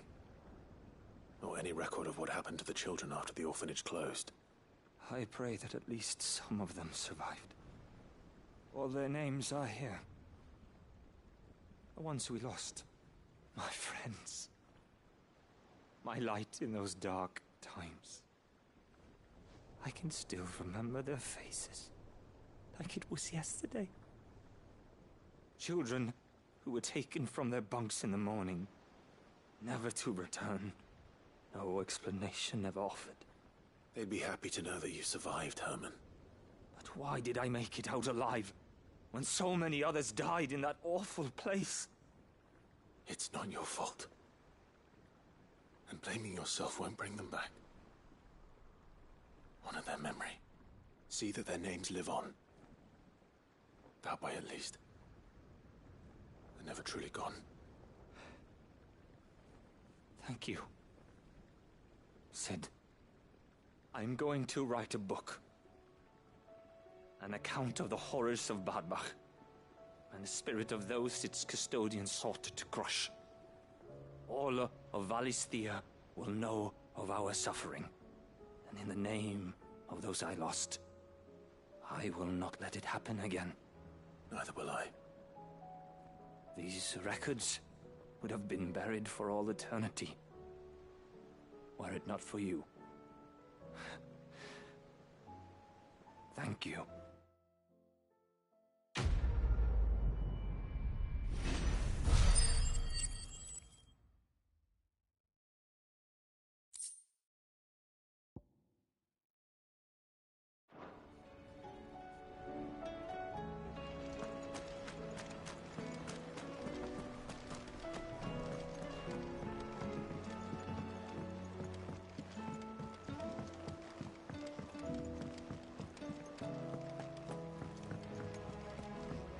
What do you think happened to Miss Middledole?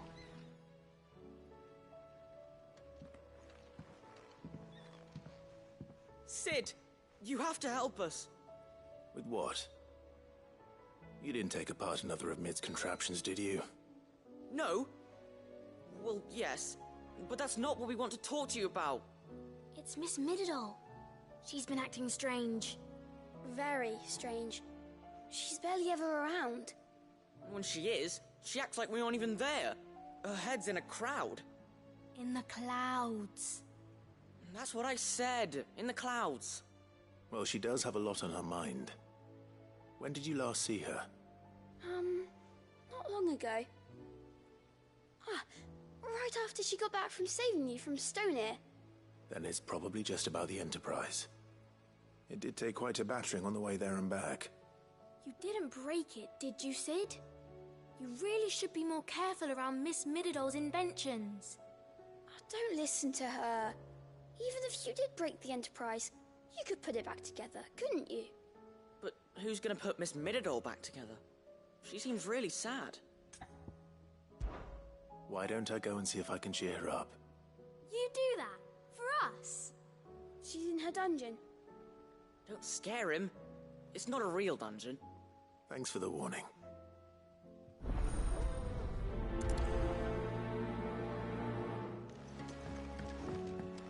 Has Middledole mentioned a new project yet? Not exactly. She seems preoccupied. Mid, if you have a... That's it! I knew it! The answer was right here under my arse all along! If this doesn't steer to the skies, nothing will. To the skies? You aren't trying to give the Enterprise wings, are you? What else would I be doing? The children seem to think you're avoiding them. They're worried about you.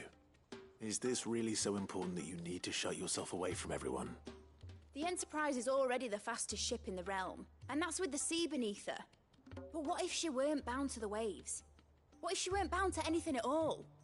It's not fair. The gods get the skies all to themselves, so I'm gonna do something about it.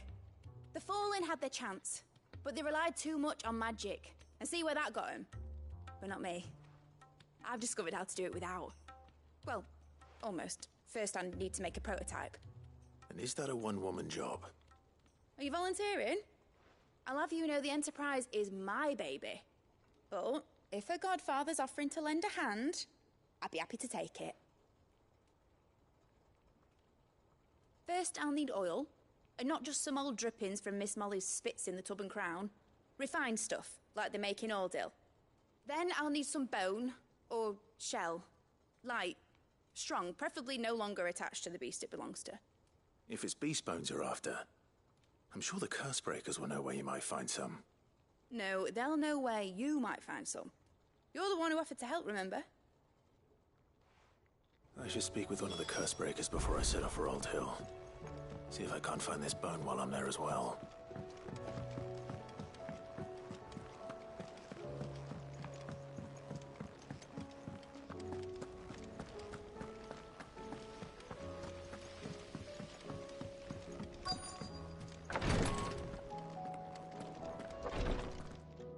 How can I help you, Clive? And no sooner... While I make... That's what I do. What he... And no sooner have your wounds mended...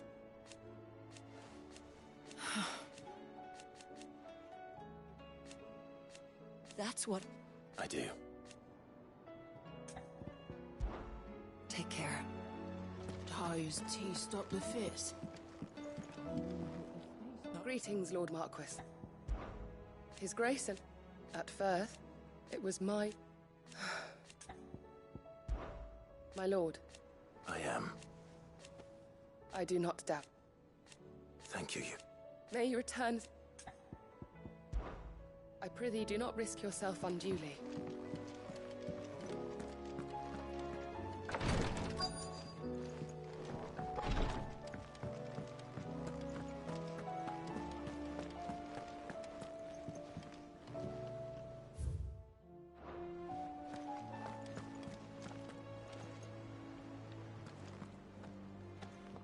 All right, Sid. Come to buy us around, have you? Only if you earn it. Mid needs a piece of light but durable bone for her next project. You've encountered your share of beasts on your travels across the realm. Any ideas? Most bones are the same. Whack 'em hard enough and they'll break. If it's durability you're looking for, shell will serve you better. You know what an adamantus is? I do. And I know to give them a wide berth. Will any old adamantus do? Well, with shells, the older the harder. There's a rumour of an ancient adamantus down in Karava, near Old Bidza, or what's left of the village anyway.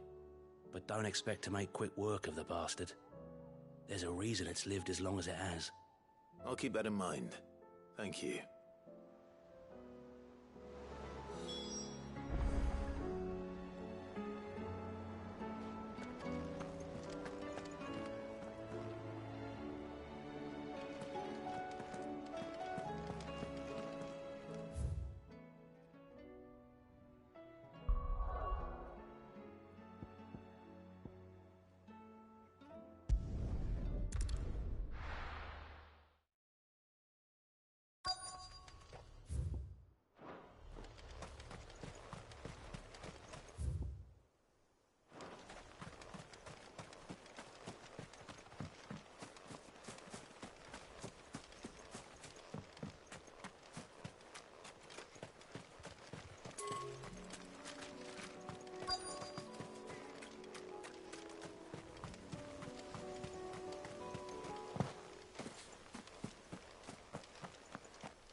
Mid's oil.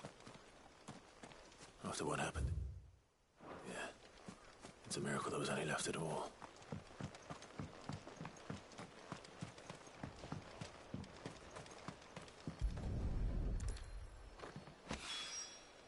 This should be enough.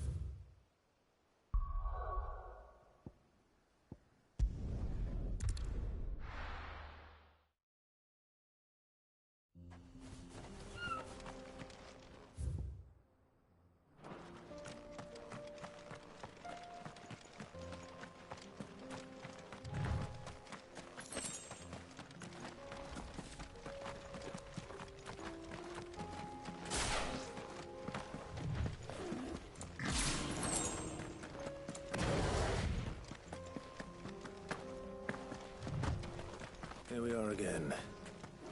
Carava. If you were a tortoise, Torgor, where would you hide?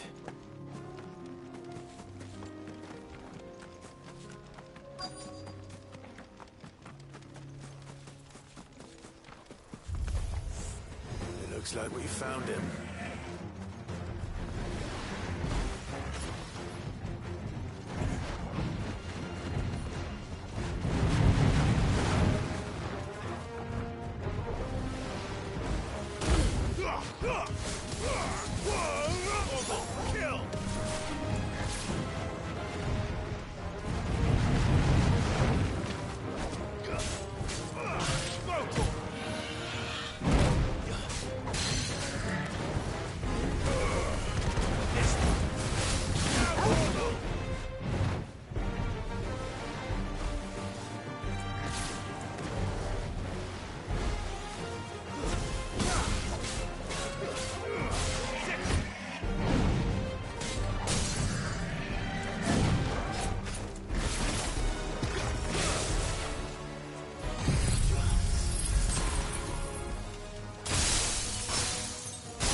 Get these materials to Mid so she can finish her prototype.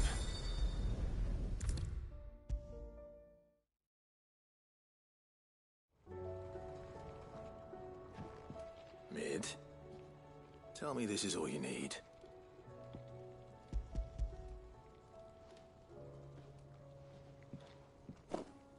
Aw, you make it sound like I asked you to save the world or something. Tell me this is all you need. It's most of what I need. After you left, I went over the figures again, and I realised I'd forgotten a 1 and a 0. And a cogwheel. Just a tiny one.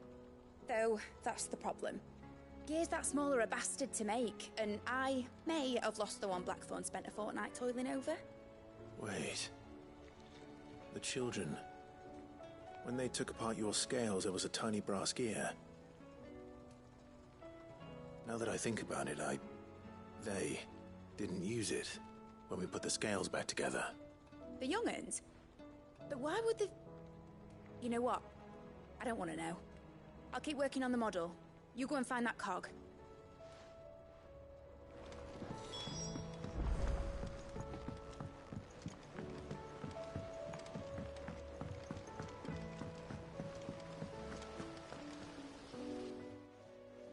Sid! Is Mid still hiding from us? She wasn't hiding. She's fine. She's just busy working on her next project. A new invention? What is it? What is it? Is it an airship? I bet it's an airship! Do you think she'll let us help? That just so happens to be why I'm here. She needs something special, something only you three can provide. A brass gear. A tiny one. One that might fit on, say, a set of scales? Oh, the one you forgot! We remember! We saved it, just in case. It's in the bag of bits. Since your lesson, we've been disassembling, then reassembling everything we can find. All the pieces that are left over, we keep under our beds, just in case. That's good to know. Look! I found it!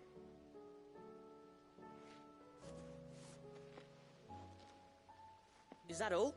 Just the gear? We have more parts if Mid needs them. That's all for now. But I'll let Mid know about your... hoard. Just in case. Thanks, Sid.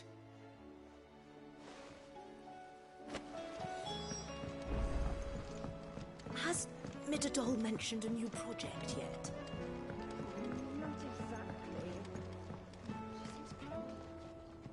Then again. Well, did they have it?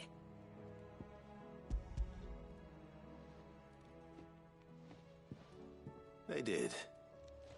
And they kept it somewhere nice and safe. Will it work? Will it work? He's perfect! You're a genius, Clive. What exactly are you going to use it for? Only the most important job of all. The wings aren't going to move on their own. But with the right cog in the right place... well, you just wait and see.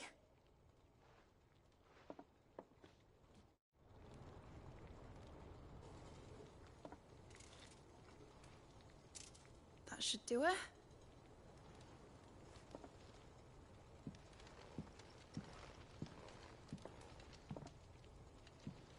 Here goes nothing.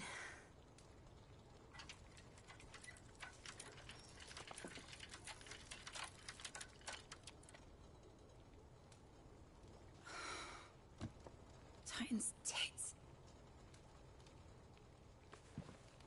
It wasn't supposed to fly, was it? Of course it was supposed to fly. Wouldn't be much of an airship if it didn't. Honestly, these bloody engines are driving me mad. I was so sure this would be the day she soared. The Mithril engine was made to make dreams come true. But maybe this is one dream the world's better off without. Show folk how to take flight and it won't be long till they're raining death down on each other. People will lose their homes, children, their mums and their dads. Like I lost mine. I'm sorry. So am I, Clive. So am I. Sorry that I have to choose. Do I follow my head, or do I follow my heart?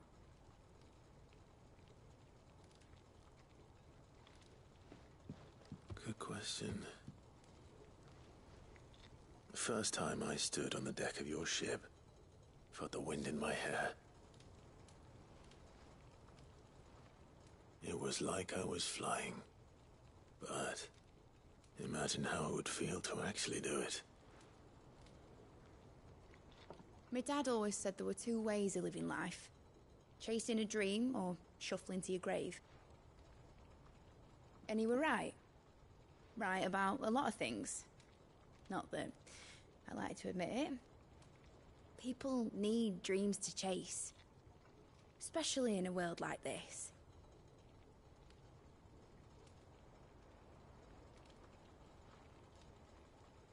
Right. When this is over, I'm gonna take all my Mithril engines to Zemeckis and sling them over the edge. I won't have my dream end up turning into someone else's nightmare. But all that hard work... All that hard work will not be used for war, Jamie. But it ain't like it'll be gone. Tell me, Clive, have you ever been on a treasure hunt? Not since Joshua and I were boys. Why do you ask? Because I'm gonna bury the engine schematics and leave behind a little riddle telling people where to find them. A really hard one, so that only the most dedicated dreamers will ever be able to work it out.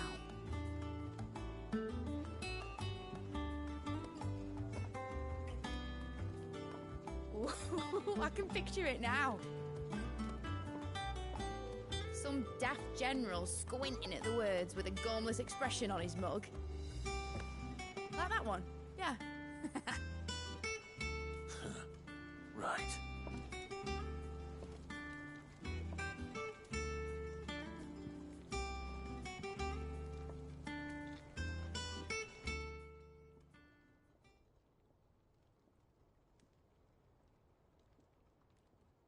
course, if I'm putting this engine at the end of a treasure hunt, I'll still need to make it a treasure worth hunting for.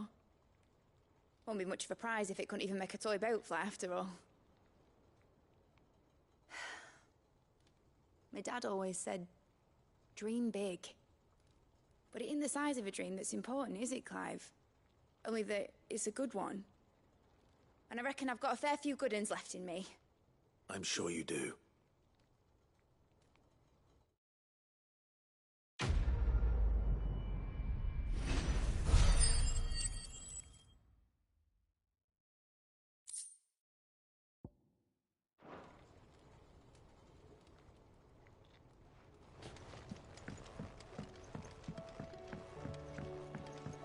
Has Mitadol mentioned a new project yet?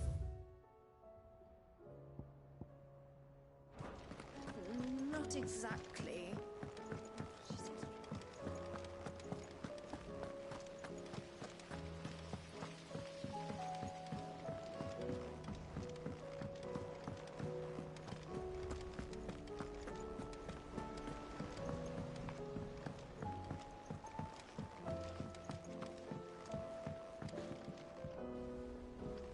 Sid, do you have a moment?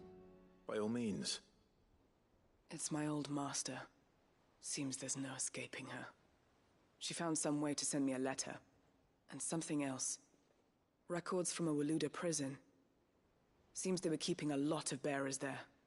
How did she come by such a thing? Finding bearers always was her strong point. And it seems the cells of Balmung Dark are full of them. Foreign captives, the masterless. Bearers no one would miss. And even better for her, bearers with no one to look after them.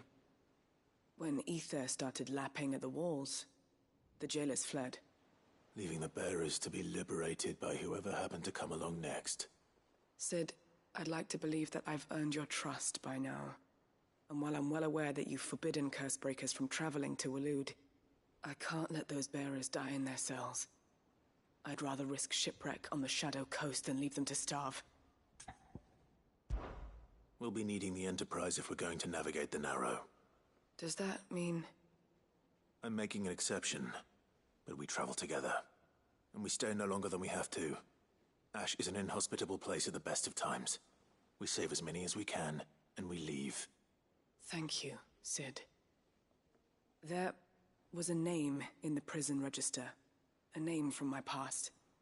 Chadwick. Another of my former master's protégés. A gifted soldier, and the closest thing I had to family. The thought of him held captive in that place. He must be very important to you. He was. Is. Then we find him. The entrance to the prison lies in the shadow of Ravenwit Walls, just beyond the portcullis. We should head there as quickly as we can. I only pray there are still bearers alive to save. As do I, Doris.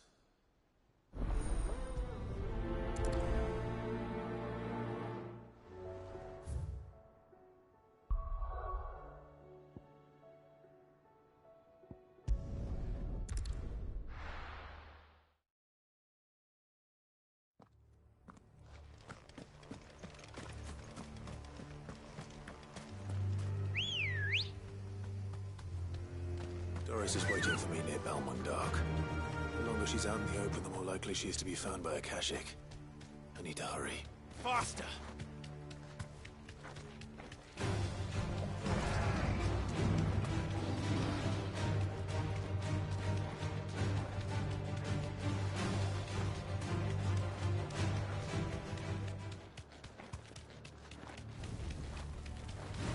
Time to fight.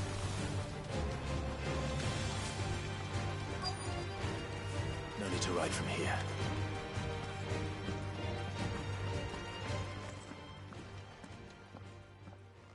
There were no guards, I take it. None manning the gates, no. It's a different story inside, though. The corridors are crawling with the Kashyyyk. Most likely guards left behind when the Wardens ran. If Chadwick was being held here, I worry that he may already be. Don't give up hope just yet. But let's move quickly. Let me check the ground floor. The ether's thickest there. Then I'll search the upper level. Good luck, Sid. Stay safe.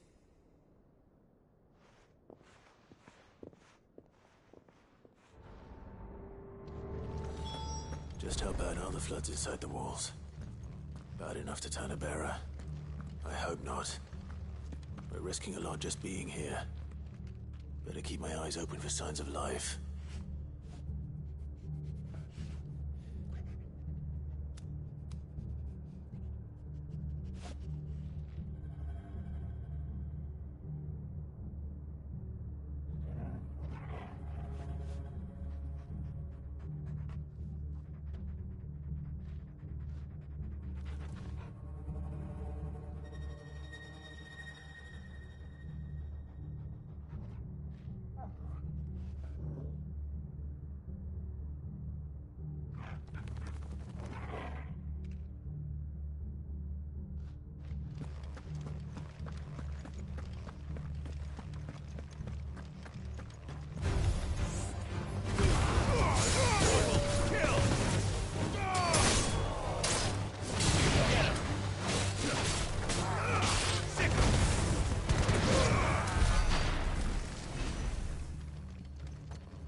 So this place was no ordinary prison. And I doubt they'll have taken the creature with them when they fled.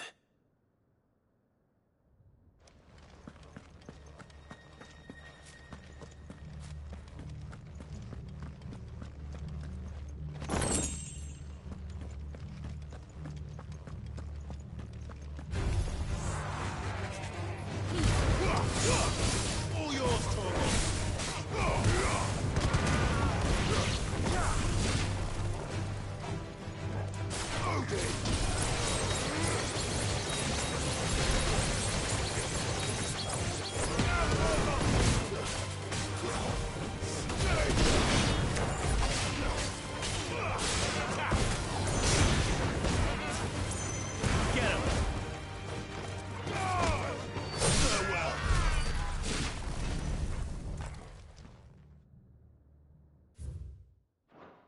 Minimal loss of Waluda lives.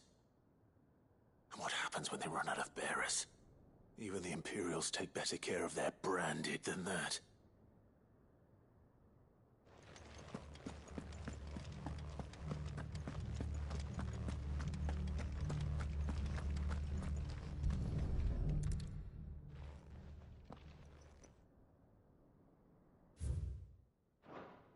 They were feeding bearers to it. This is even worse than I'd feared. Nothing but a Kashyyyk down here. Hopefully things are looking better upstairs. I should go and see how Doris is getting on.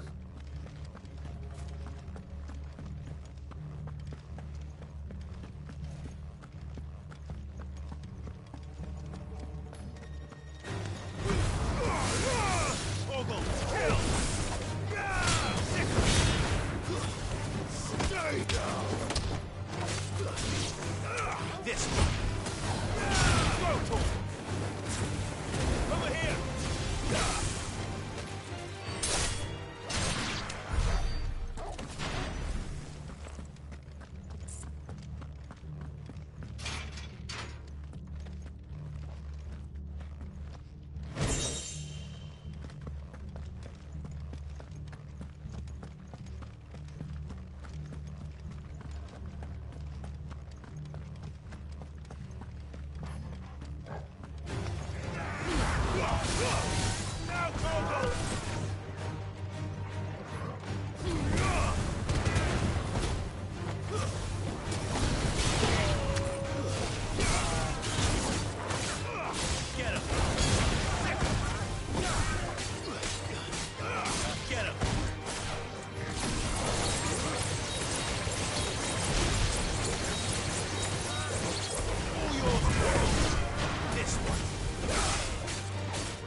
No lock downstairs.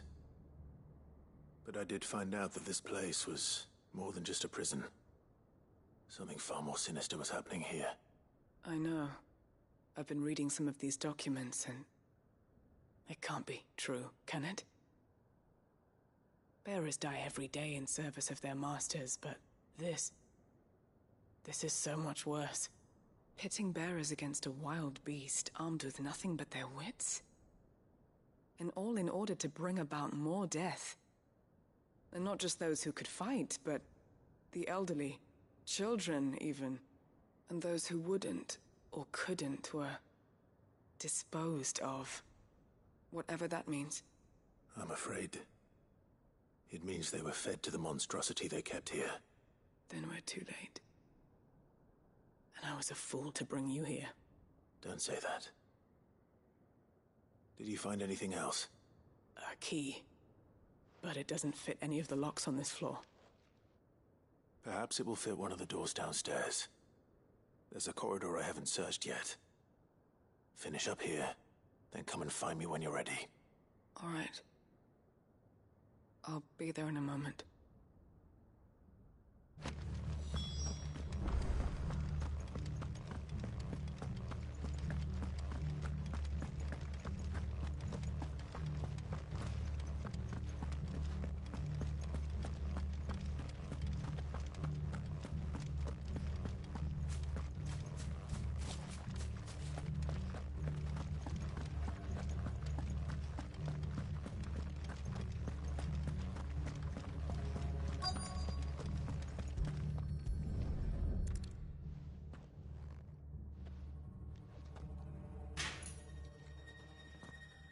Let's see what we can find down here.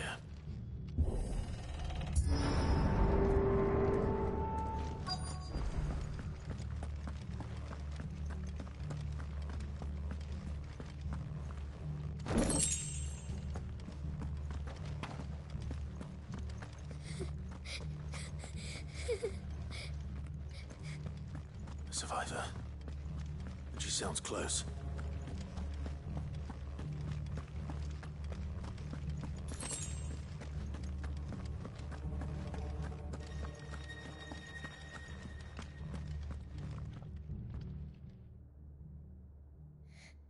Who are you? There's no need to be afraid. Are you alone? Are there any other survivors? Some of the guards. They're still here. But something's wrong with them. Everyone else was eaten by the monster. Of course there were. Thank the Founder. It was worth our coming. But I'd rather we didn't linger. Are you ready? Ready when you are. You poor thing. He must have been terrified. Did Chadwick send you? What? He fought the monster. Distracted it so I could run away. He must have sent you. He promised to free the others too. Where is he? He opened your cell, didn't he? You wouldn't be here otherwise. Chadwick.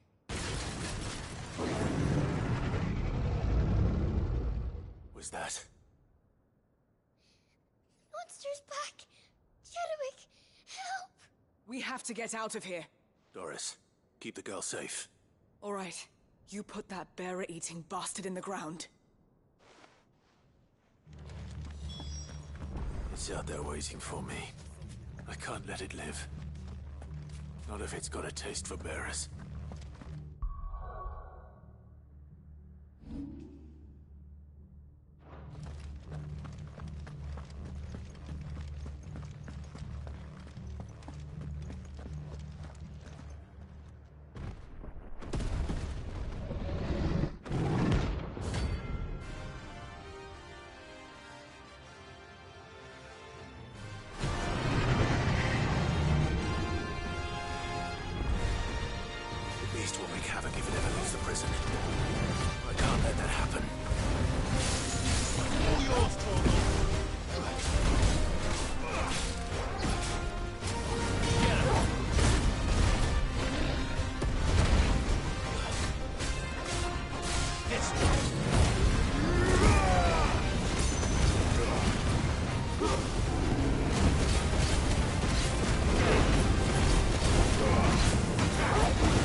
Finally. Sid, are you hurt? I'm fine. I think.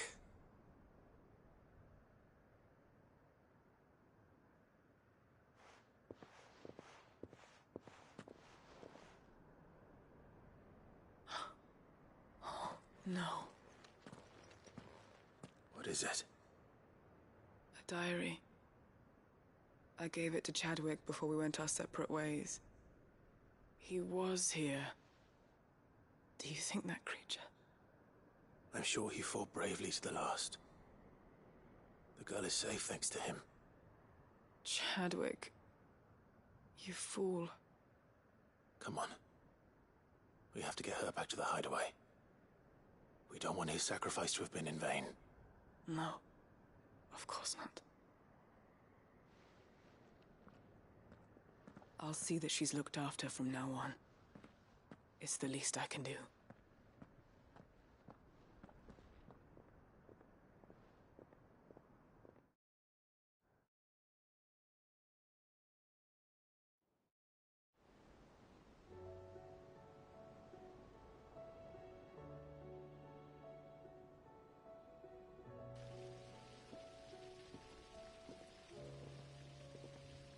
From what I hear, you've barely left the girl's side in days.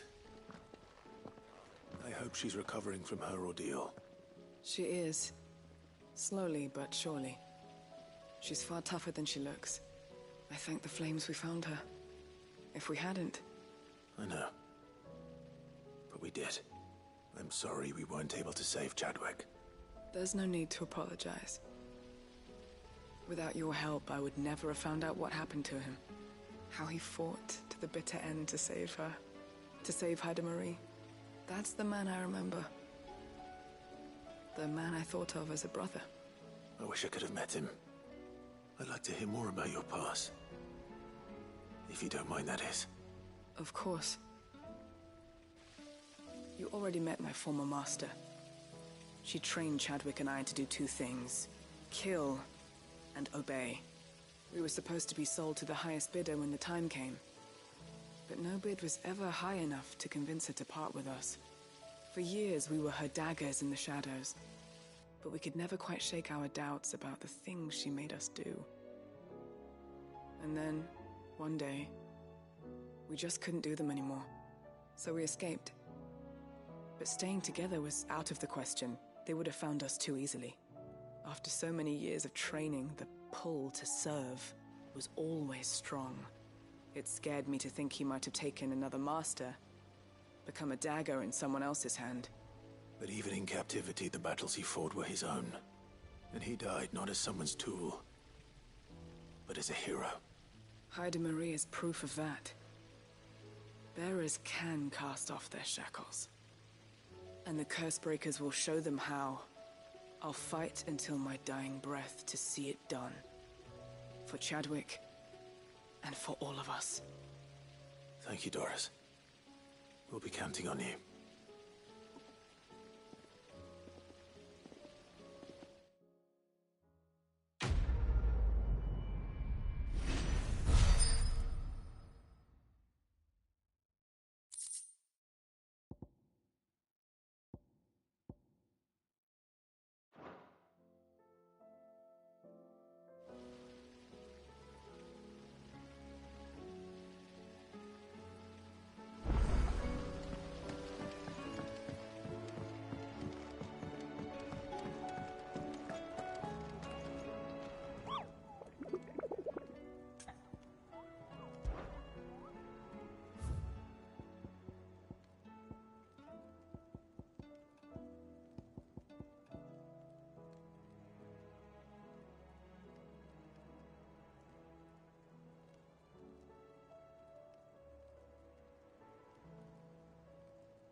No match for you, eh, Torgal?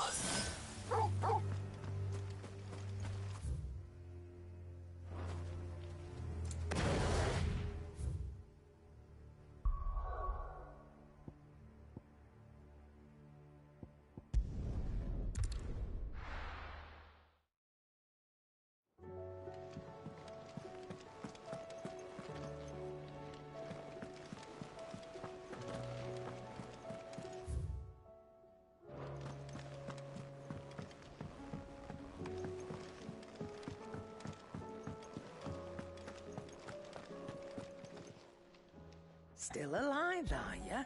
Going purse weighing you down? It'd better all be here. You'll not find a better price than that. You're rubbing me blind, you know. It'd better all be here. You're rubbing me blind, you know. Finished, are ya?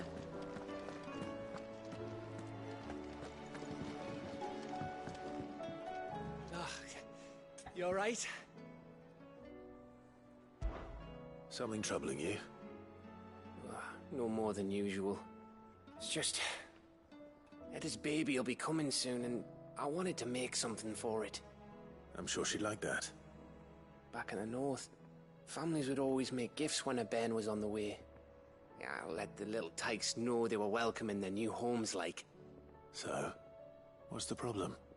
Well, the problem is that Eda's due any day now, and I don't know if I'll be ready in time. Is there anything I can do to help? You know, there just might be. All right then. What exactly are we making? A good luck charm. But not just any good luck charm. Not just any. No. One made from the feather of a silver chocobo. There's naught lucky in all the realm, or so we used to say back home anyway. Thing is, they're hard to come by. Had Otto and Karen check with their suppliers, but nothing. I'd try and track one down myself, only... Only the big day is fast approaching. And that's all you need, a feather. That or the bird whose horse it's attached to, aye. I was gonna start by asking around with traveling traders plying the northern borders. Well, there's no shortage of those passing through Martha's. I think I might make that my first port of call. I'll let you know if I find anything. You're a good friend, Clive. I won't forget this.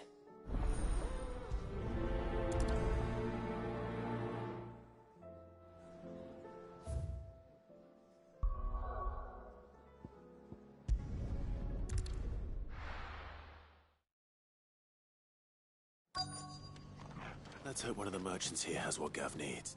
Excuse me. I'm looking for something.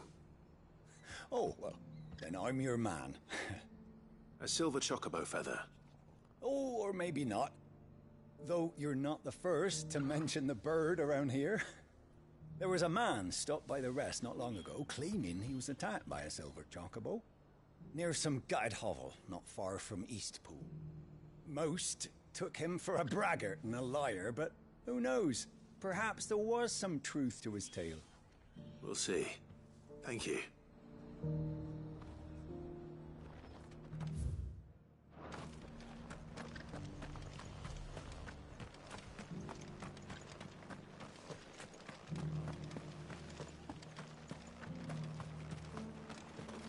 How do? Just because the heavens have gone to wreck and ruin, it don't mean we have to. Now.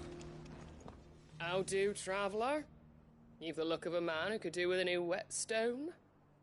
Or perhaps a bawdy etching of the Vicereine? Maybe another time. I'm looking for a silver chocobo feather. If that's the case, rumours are all you're likely to find. No one has seen a silver chocobo for years. Word is they were all hunted for their feathers. Some northern nonsense about bringing good luck. Didn't bring them much, nor their bows.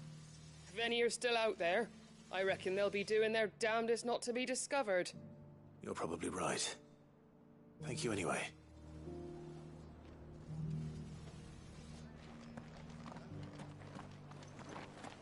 I've got greens of all shapes and sizes. Doesn't still hurt, does it? Oh, 1,000 Akashic jars couldn't hurt me.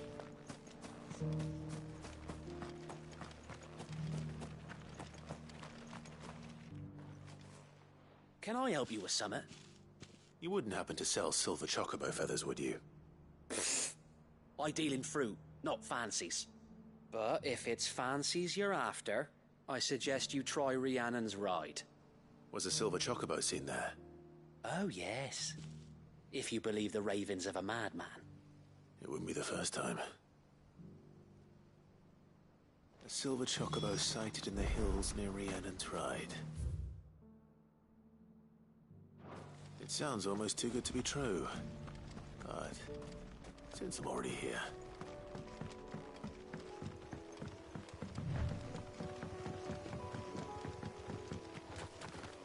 Can hardly make out a blooming thing. All for a sunny.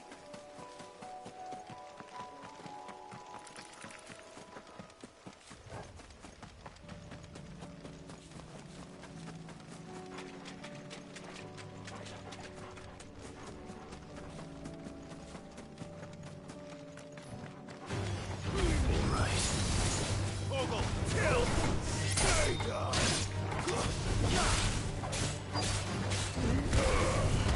Get him! Over here!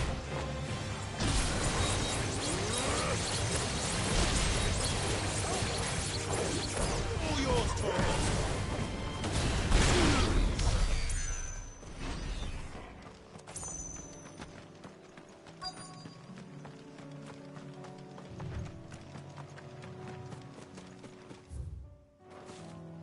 Tracks.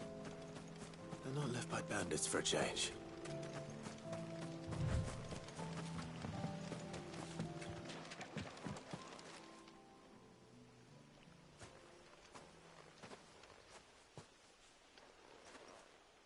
More tracks. And these look fresh.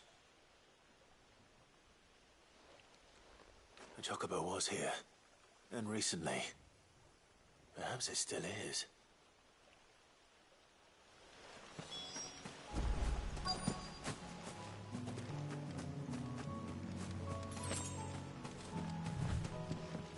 I don't hear anything.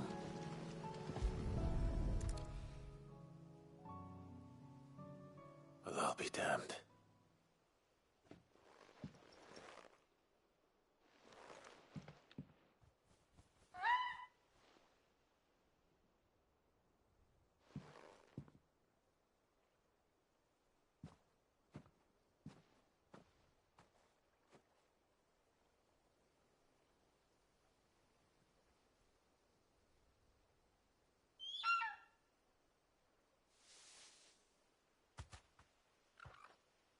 It's all right. I'm not going to hurt you. Just borrowing a feather for my friend.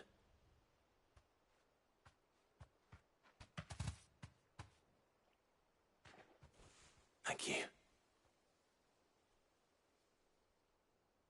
Let's get this back to Gav before they change their minds.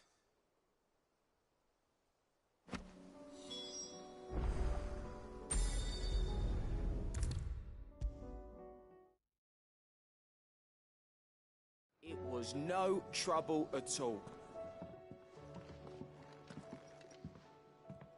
Clive, you're back. How'd you get on? Any luck? Any luck, you say?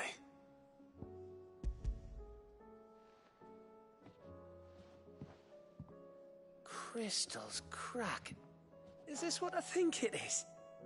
Where in the hell did you find it? It's a long story.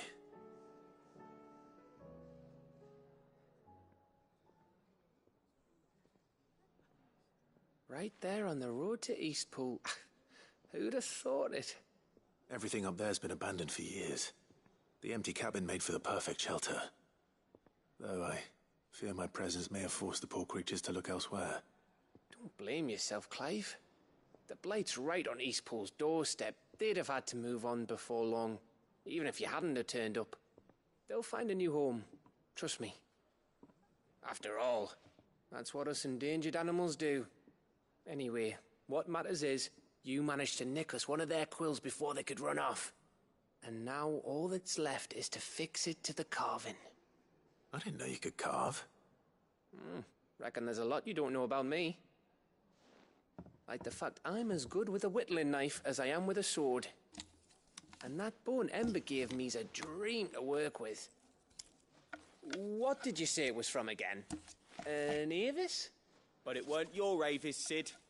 I slew one of my own at last. So all those long nights in the pit finally bore fruit. I'm proud of you, Ember. Don't speak too soon. I ain't done my trial yet. There we go.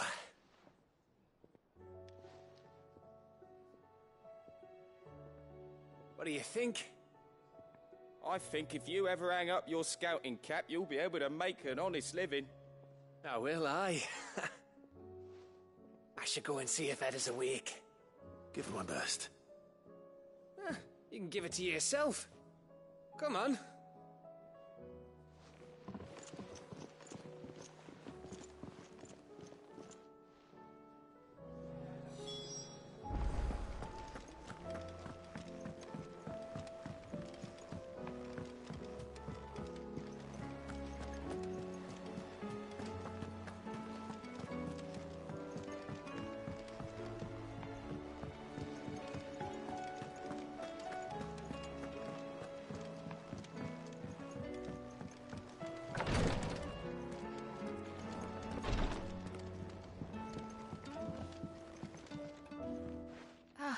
Me lords. How are you feeling? Well, thank you. Is something wrong? Wrong? No, nothing like that.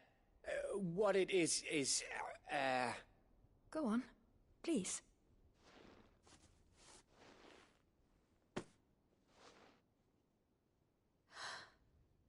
It's beautiful. Did you make it? We did. Aye. It's from all of us here at the Hideaway. Your new family, like. It's a good luck charm. We may come up north when a band's on the way. I mean a baby. To let him know that they're part of the family too. Oh, I hope you like it. I don't know what to say. I thank you, my lords. For everything. If there's anything you need, just let us know. I will. Clive, fancy a swift off? I'm thirsty. I could be convinced.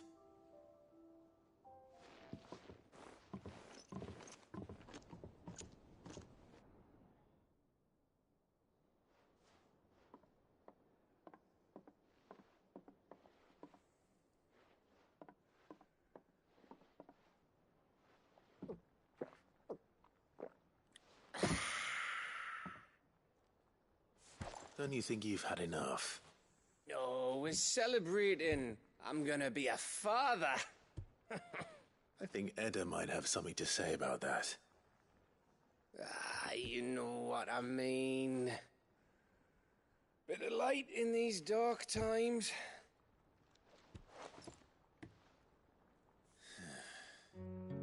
Wasn't long after me 10th name day, my mum told us she was with child again.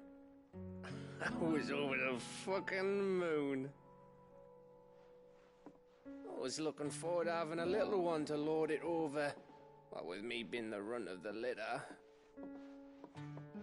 Thought I'd finally have a chance to prove to the world that I could be a big brother. Imperials came the day she went into labour. Had myself a baby sister. And then I didn't. Me whole family gone in a blink, while I hid in the cellar like the spineless little arsehole I was. Great brother I turned out to be.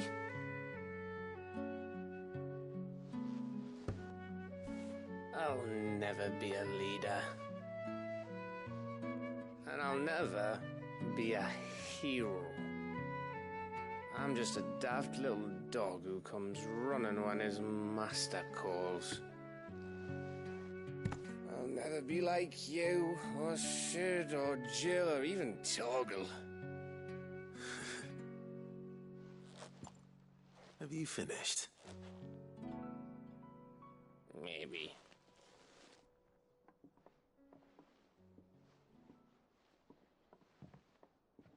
Do you know why you're our best scout? Because you don't need anyone to hold your hand. Without your resourcefulness, your courage, your determination, I don't know where we'd be. Maybe hanging off a cliff like, That was only the once. Exactly. You learned from it. And here you are after Founder knows how many missions, stronger for everyone. And let's not forget Rosalith. Who was it who freed me from the dungeon? Who was it who ran to Jill's rescue? That would be me. Because you're our brother, Gav. My brother.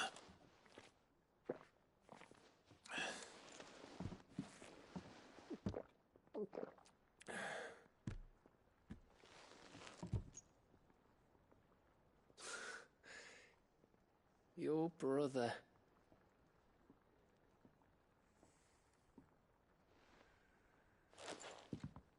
Which means that when the time comes, I get your room. And your sword.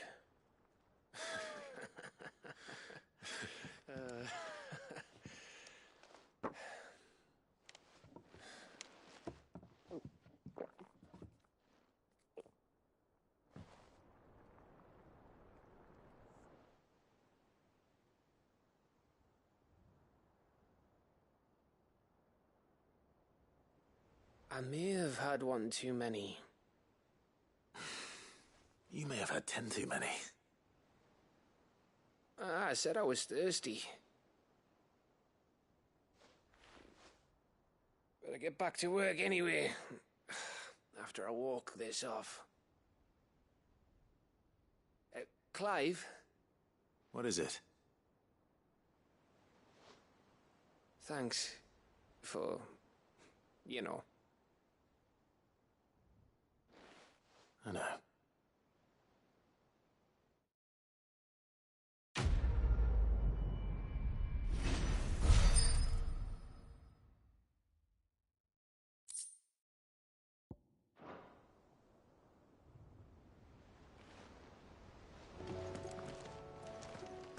Do you think they'll come back? Of course they will. It's just a big crystal.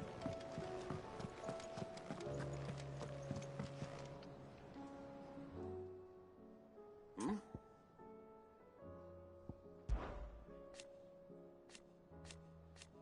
Huh. Thank you, Uncle. As for down...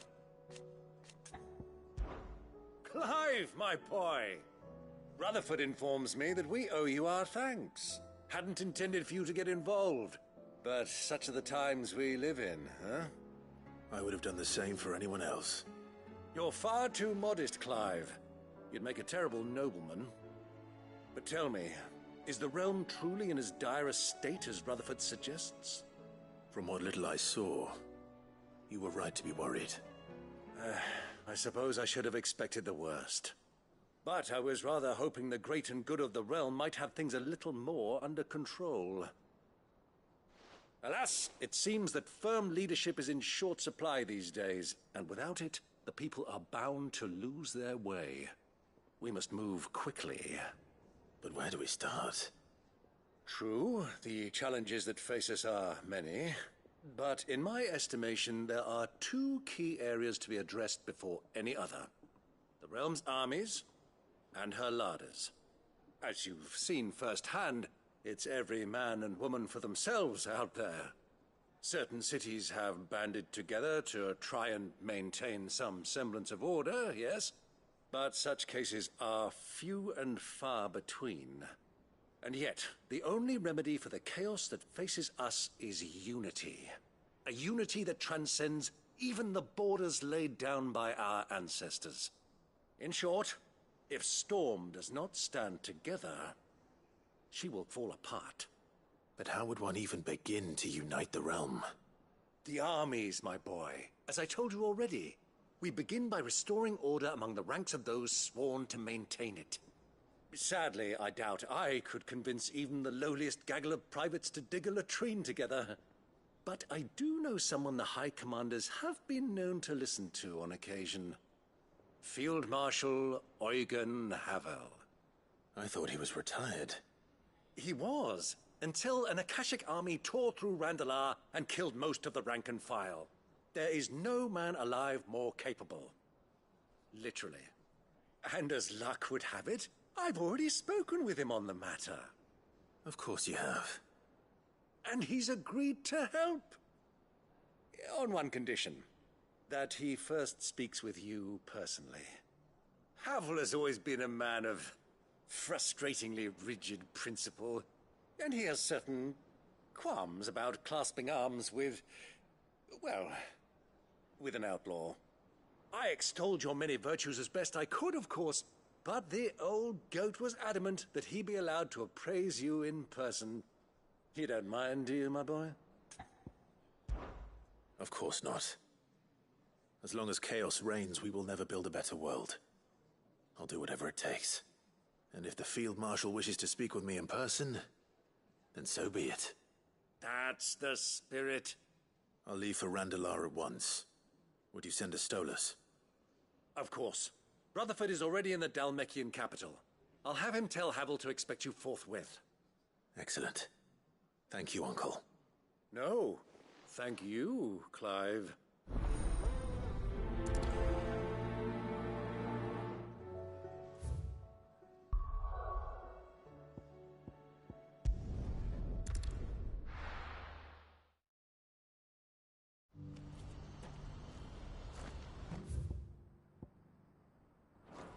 Do you see that too?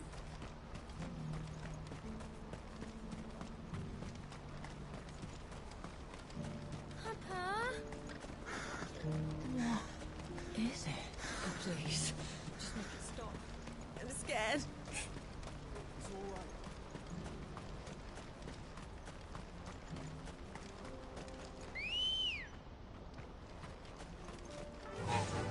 Fly, Ambrosia.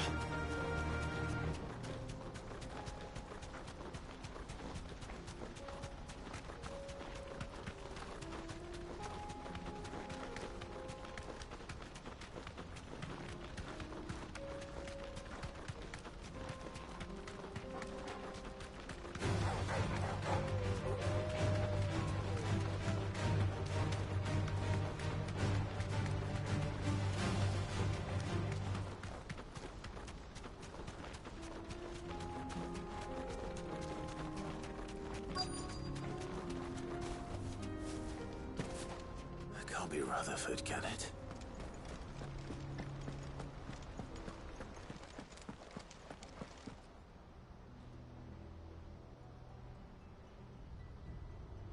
Turncoats and cowards, the lot of you!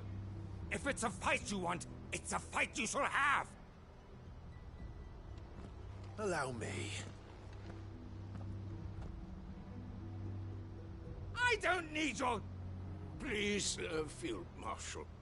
Oblige him. This won't take long. You're right. It won't. Men, finish him.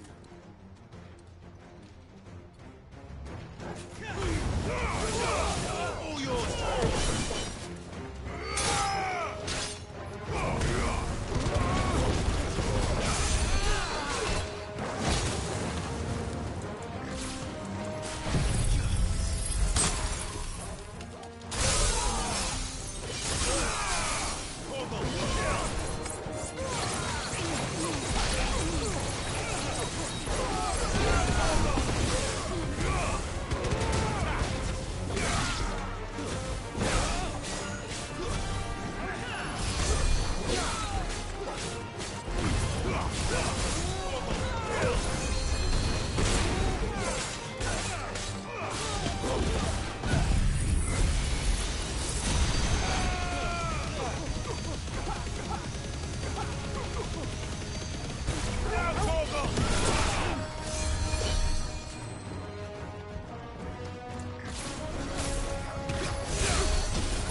little longer than I'd have liked.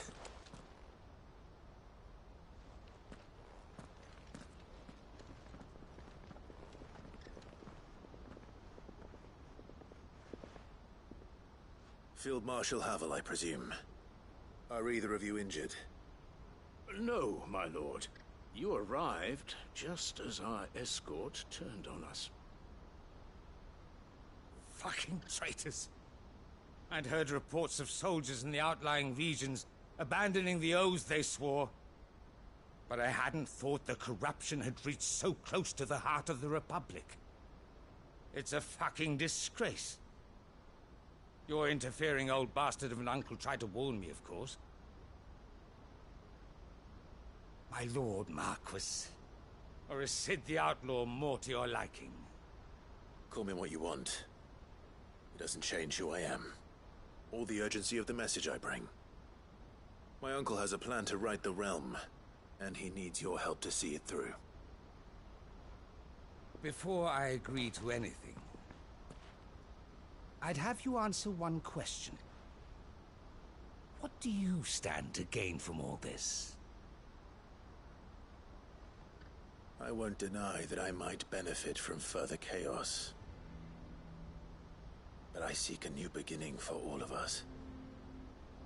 And while the choices I've made may not always have been the right ones, I know I made them for the right reasons.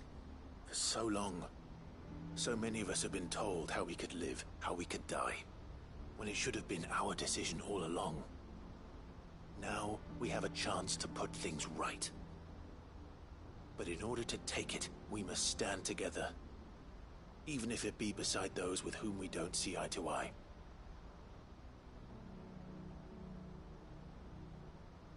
Certainly not the words I expected from an outlaw. But perhaps your uncle was right. You are no ordinary outlaw. I'll never hear the end of this. All right. I'll start by ordering my most trusted guard to bring the Dalmekian fringes under control.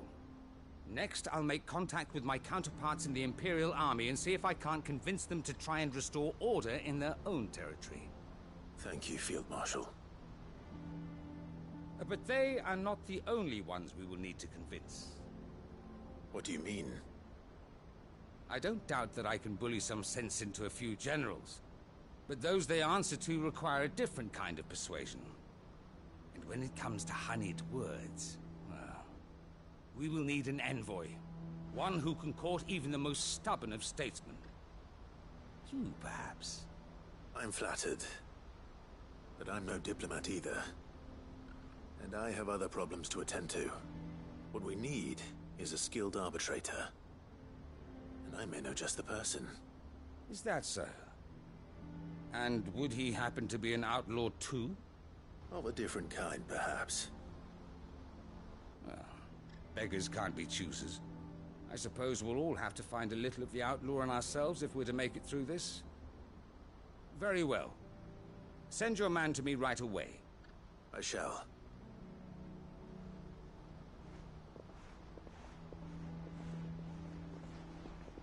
My Lord Marquis.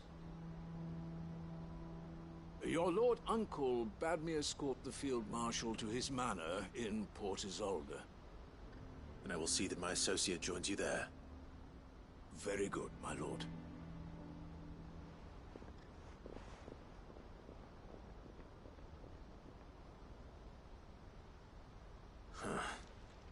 An envoy. I'm not sure I'm the man to talk anyone round. I can barely convince my brother to take his medicine. No. This is a job for someone with experience. Someone like Quentin. I hope I can convince him at least.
Quentin, I have a proposal for you.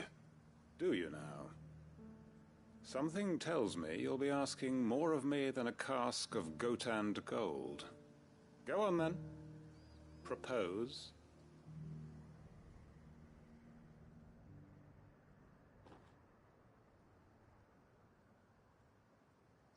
You'd have me convince the chiefs and chamberlains of the realm that they should simply swallow their pride and do the one thing that has proved impossible for thousands of years.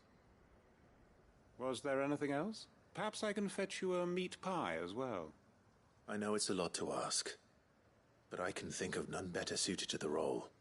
And you'd have me give up what little I have left to do it. I told you, Clive. The people of Lostwing are my family, and I cannot abandon them. You'll have to find someone else. I'm sorry to hear that. So am I. And why might that be? What he's asking. How's it any different to what you've done so far? They want you to speak for those who can't speak for themselves. That's what you do best. If it's the vineyard you're worried about, we'll see that the grapes are picked and the tons filled. You know we will. It's not that. Then what is it? You said yourself we're family. Don't you trust us? You know that's not what I'm... Then what are you saying? That only we are worth saving? Why turn your back on everyone else?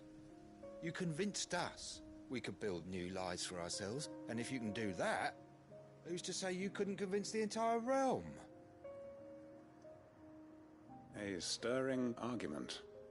I fear that any rejoinder I make might fall somewhat flat by comparison. So you'll join us? Where do you need me? Field Marshal Havel will want to speak with you in person. He's currently in Port Isolde.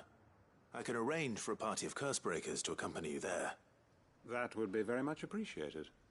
I hear the roads are far from safe these days. Hopefully not for long. My uncle will want to know that his plan is taking shape.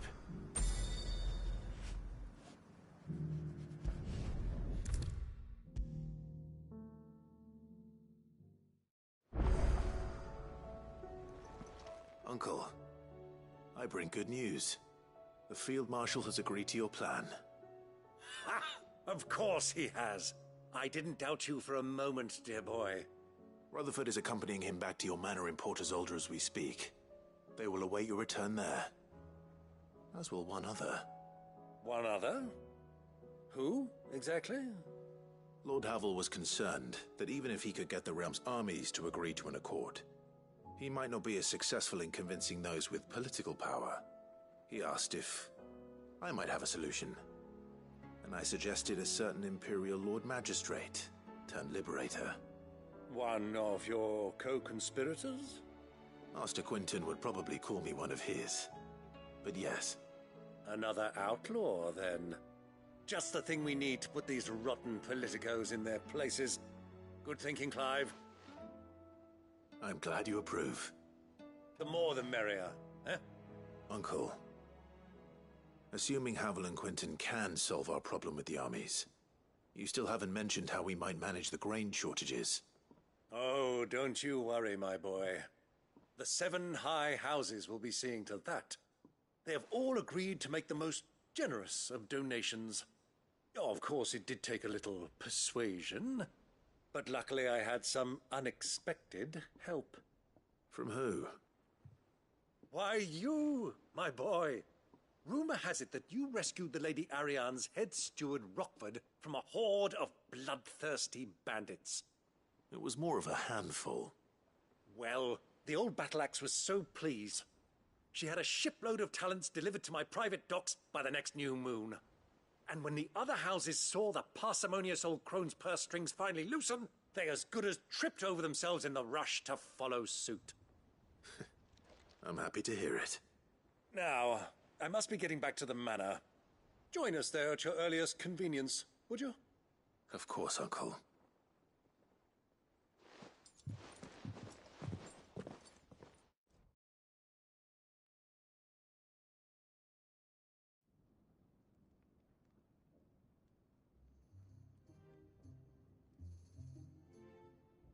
And how, pray tell, will we get that grain to the capital if the roads are still overrun with Akashic? You'll find another bloody road. I only have so many men, and I'm not about to send them headlong into an ether flood. That is, unless you'd have them turn as well. Well, I'd certainly eat less. Says the man with a belly bigger than a band of curls. My soldiers actually need their rations. Without any food to keep them going, they'll be dead even before you've sent them on your fool's errand. If I may, gentlemen, perhaps I might suggest an alternative approach. Though supply routes are indeed disrupted, there is no shortage of ships. Indeed, they bob away in every bay from here to Randalar, awaiting a safe haven. Allow them to make port and fill their bellies full of grain. And once those who crowd the cities are fed, ferry the displaced back to the countryside to work the fallow fields. But I'm sure that you wish to continue your discussion. Forgive the interruption. Two such firm friends as yourselves need no help from the likes of me. Rutherford spoke fondly of the great bond between you. Us? Friends? I can't stand the man! Clive, I'm beginning to question the quality of the company you keep. And what kind of company were you expecting him to keep? The man's a criminal! Criminal? How dare you? You are not fit to breathe the same air as this fine, upstanding young gentleman. Upstanding? He calls himself Sid the Bloody Outlaw! Once more onto the breach.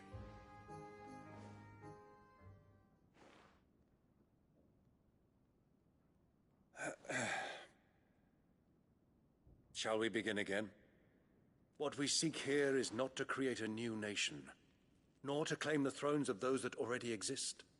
We wish simply to bring stability to the realm that mankind might weather the current storm. And to do that, we must convince those in power, the generals, the statesmen, the nobles, that our cause is just. There will be disagreements, yes, and I imagine some resistance, much resistance.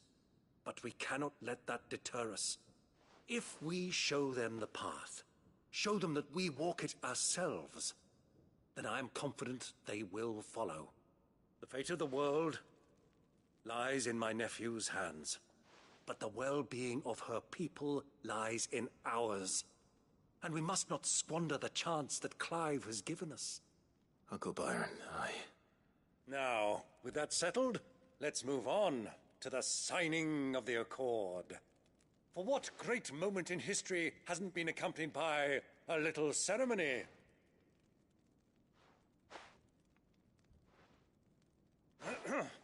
Citizens of Valisthea, I present to you the Triunity.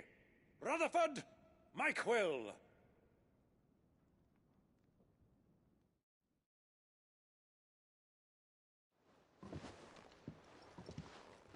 Well, my boy, the stage is set. That it is. This is the role you were born for. Now I ask only that you trust in the talents of your supporting cast. We shall play our parts to the best of our abilities, that you might have the opportunity to shine. The realm needs its Sir Crandall, and there is no better Crandall than you, Clive. I want you to keep this signed accord as proof of our faith in you. I will. Thank you, Uncle.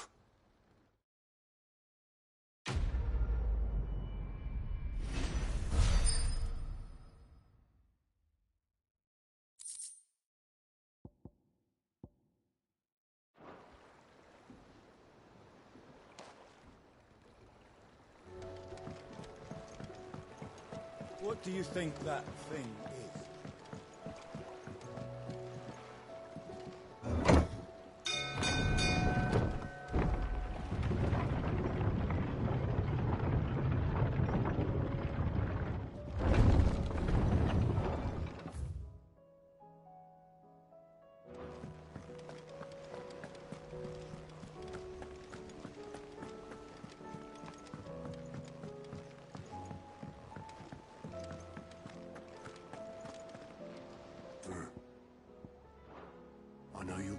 pious Clive.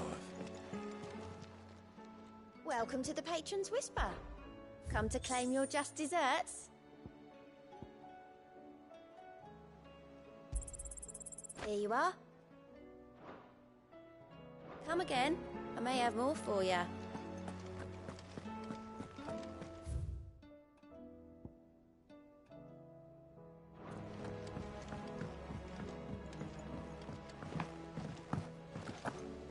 There's something about it. I feel like it's falling. Ah, Clive. This is it then. Indeed. You're wrong. Of course. Joshua, what's wrong? And don't say nothing. It's not nothing. I've received word from Cyril. The Undying have found Father's will, or something akin to it. His will? How? Where? In the crypt beneath Rosalith Castle. After Kupka was kind enough to drive out the Imperials, the Undying took the opportunity to recover what relics of the duchy yet remained. And in the process of doing so, they found a letter from Father. I'm surprised anything survived down there. Cyril asked that I join him in Tabor at my convenience. I have been meaning to go, but would you join me? Of course. I want to know what's in that letter as much as you do. Very well. I am ready to leave when you are.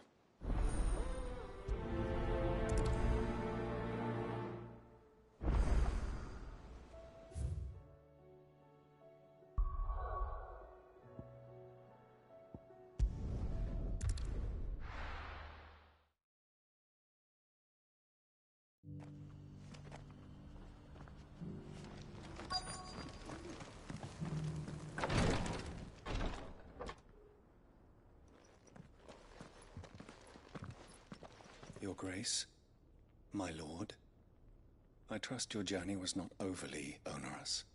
Cyril, you found a letter from Father? Yes, I have it here.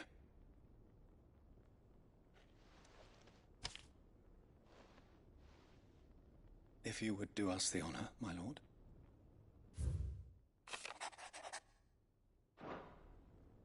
An inheritance. It would seem the late Archduke penned this missive shortly before his passing. The day before we left for Phoenix Gate. What are these plans he spoke of? His plans for the duchy, Your Grace. Your father entrusted them to my predecessor, the former bearer of the Burning Quill, who entrusted them in turn to me. The complete emancipation of bearers is their stated aim. But your father's dream did not end there.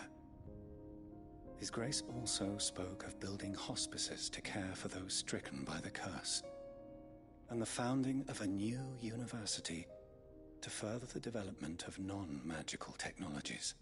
With the blight spreading ever more widely across the twins, Archduke Elwyn saw this as the only means of securing Rosaria's survival. He wished to see men and bearers treated as equals. To see centuries of common wisdom overturned. Small wonder he did not think it achievable within his lifetime. But he thought it achievable nonetheless. Had he not, he would never have written this message. Nor would he have entrusted his vision to his most faithful aides, those who would have stood with you, shielded you from the machinations of the less benevolent personages at court. It's a pity only they are still with us. 'Tis true that those most loyal to your father were the first to suffer the Duchess's wrath. But one at least remains, and she has come bearing gifts. What do you mean? Mayhap it is better that she explain, my lord.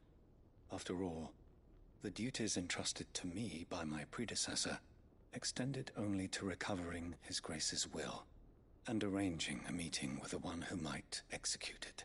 Or a part of it, at least. And where is this woman? She awaits you in the archive, Your Grace. Thank you, Cyril. Shall we then?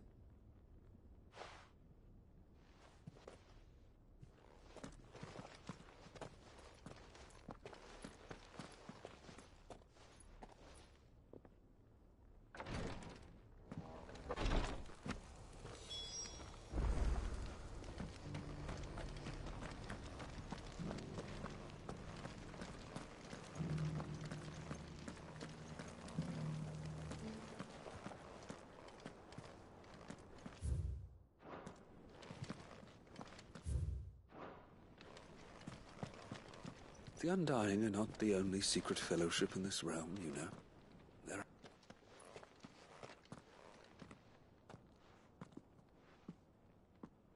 My lord, Your Grace. I hardly recognize you. I am Goditha, retainer of House Rosfield, loyal servant to the Phoenix and his shields. Your father, the Archduke Elwyn, entrusted me with the delivery of a gift. I only hope you can forgive my tardiness in bringing it to you. Lift up your head, Lady Goditha. You have our gratitude for your service to our house and to our father. I merely did my duty, as any proud Rosarian would.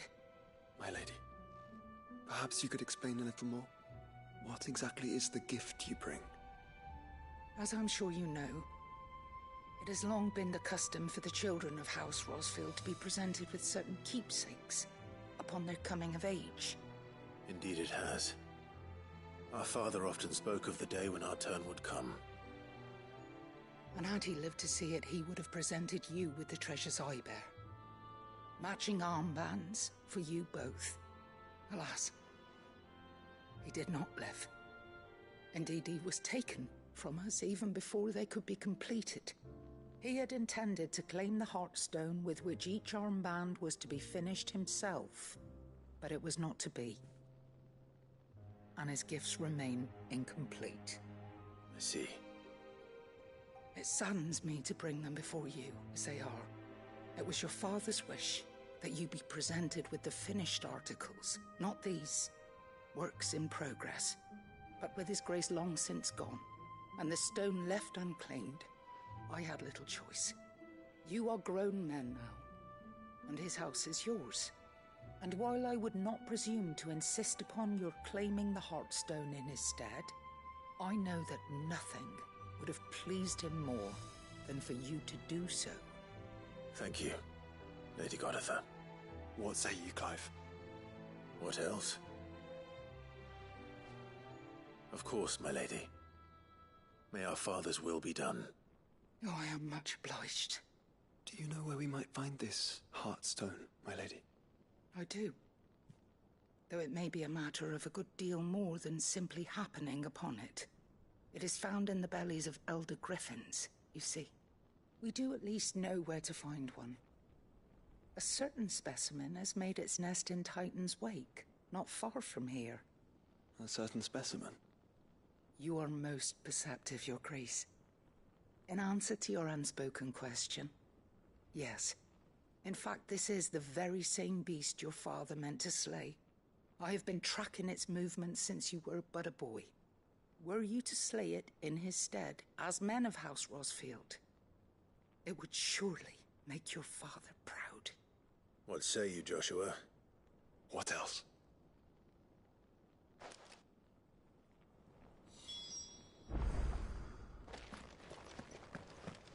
Titan's Wake is to the south of here. But we must not be hasty. The good lady...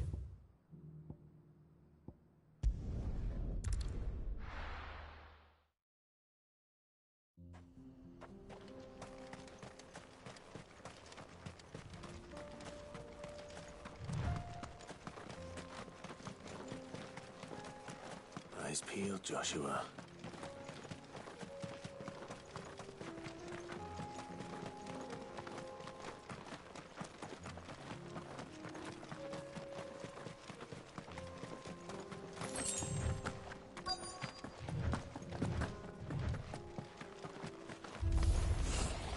There it is. For House Rossfield.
Is this the Heartstone? I expect Lady Goditha will know.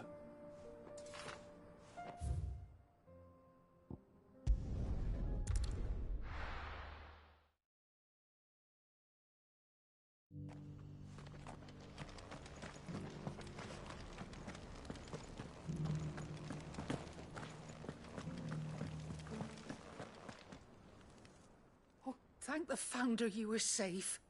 The Griffin is slain then? And a Heartstone claimed.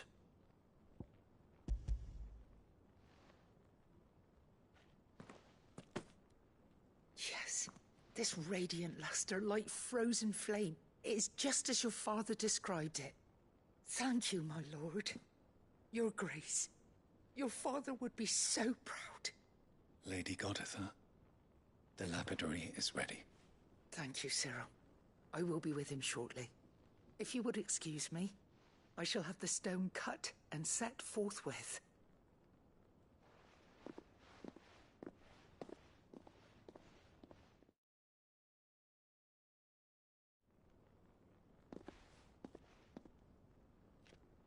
The armbands are complete. Pray, take them. They are yours, after all. Heartstone is harder and more enduring than garnet, or even ruby. It symbolizes unwavering will and devotion, and the graven vines encircling the stone represent the unbreakable bonds between you. It's a message. Father knew we had enemies both inside and outside the duchy. Enemies who would thwart his vision. Only with unwavering devotion would it ever be realized. And only if we stood together, as Phoenix and Shield, as brothers in arms. Only then might those enemies be overcome. Indeed. His Grace knew the enormity of the task he would entrust to you, his heirs. But this was more than just a message. It was a promise. That he would always be with you. Thank you, Lady Goditha, for remaining the steadfast custodian of our father's will. Forgive me, my lady, but there is something I don't quite understand. The Undying told me that after Father died, Mother claimed all of the ducal treasures for her own. Even if the armbands were incomplete, she would surely not have overlooked them. So, how were you able to keep them from her? Because I was the keeper of the vault. Though I was but a lowly servant, your father spoke to me of his intentions for the bands, of the deep love he had for both of you, and his hopes for your future. In the days before the disaster at Phoenix Gate, I discovered that the Duchess had ordered her jewelry be sent away from the castle. It was then that I knew she meant to betray us. I tried to warn your father, but it was too late. When word of the fire reached Rosalith, I knew my time was short. So I took up the armbands and I fled into the night. And thank the Founder you did. Yet my duty to your father was incomplete. Not knowing what else to do, I followed the Griffin, thinking I might claim the Heartstone on its passing. And so my pursuit continued, until Lord Cyril appeared before me. He informed me that His Grace's will had been recovered, and that his sons were alive and well. Lady Goditha, on behalf of my father and all the people of Rosaria, I thank you for your loyal service. As do I. Thank you, my lord. Your Grace, for coming back to us, for giving my service meaning.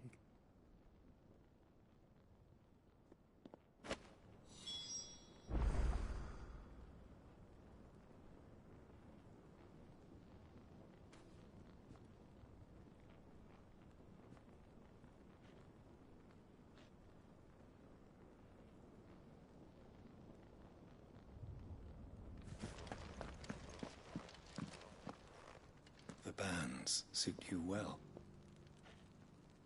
It must be gratifying to finally receive the inheritance that was denied you for so long. It is. And we thank you for the part you played, Cyril. If you would permit me to play my part a little longer, might I suggest that you make your way to your father's memorial atop Hawk's Cry Cliff? Let him see that you have received his blessing, and that his vision lives on in you. I suppose it would be churlish not to. What do you say, Clive? Should we pay Father a visit? I think we should. I was hoping to be able to offer him my thanks before we left for Origin. Your father's helm is enshrined there. It has been since the day we recovered it from Phoenix Gate. I prithee claim it, for it too is a part of your inheritance, and I do not doubt that your father would prefer it in your hands than perched upon some lonely rock. Thank you, Cyril.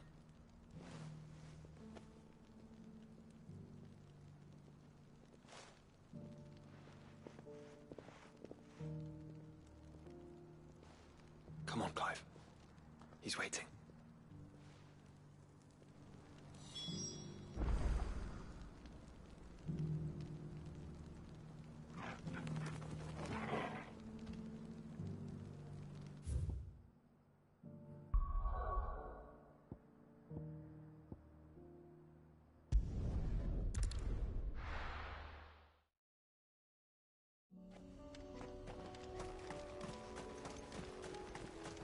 Unwavering will and an unbreakable bond. Do you really think we're strong enough? Save the world? Of course. To have overcome Father's political enemies. Of that I'm less certain. Especially knowing what we know now. Father was truly capable of. Perhaps these bands will help.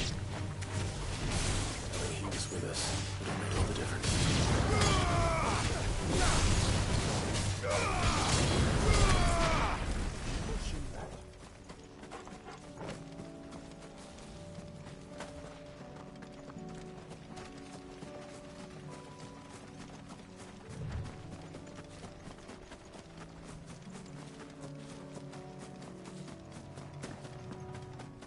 It's just back there.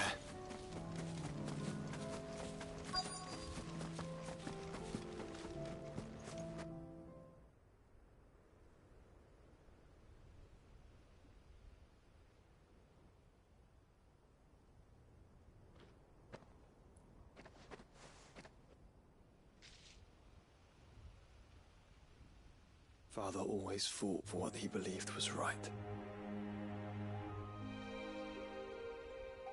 It wasn't until that night at Phoenix Gate that I realized I had never fought for anything. I always had someone else to do the fighting for me.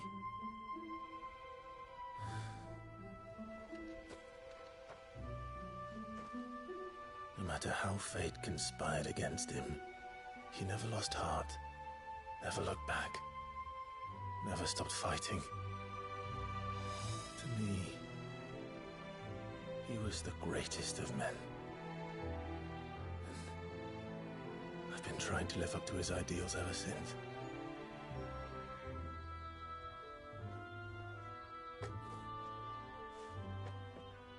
We all have, Clive. We all have. And we'll keep trying. Because that's what he would have wanted. What he would have done himself. Even if it meant standing against the very gods in the heavens. I shall be borrowing this, Father, if I may. That you might watch over us as we follow in your footsteps.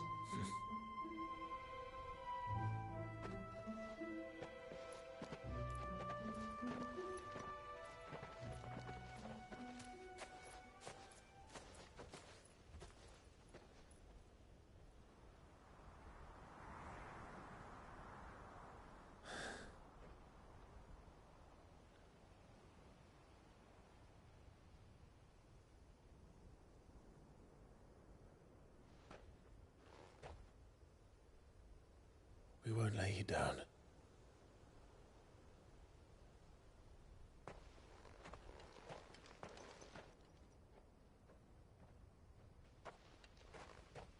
Onward then. Onward. To the end. And to a new beginning.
He's him, I tell you.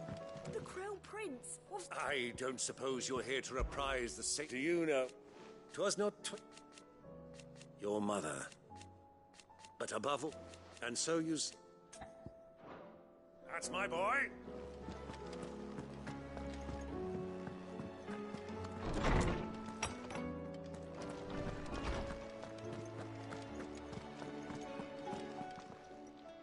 Knowledge hoarded is knowledge lost. If I may have... History can... Ah, yeah. Indeed. Then... I have a few new notes that might interest you.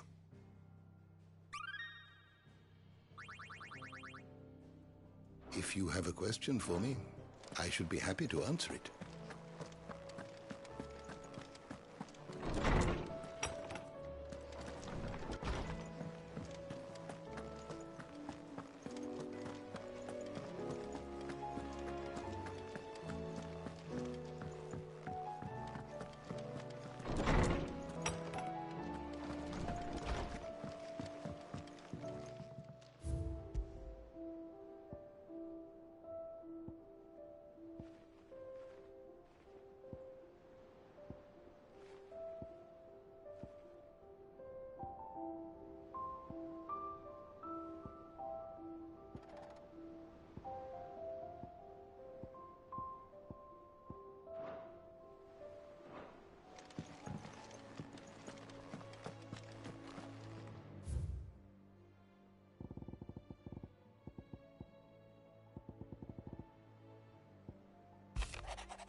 If Joshua's worried about Jill, I should go and speak with him.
What is it this time, Torgal?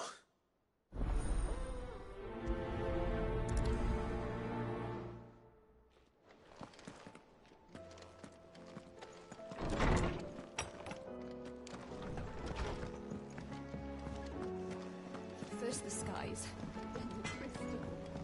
What next? Say what you will. Lady Karen has seen us.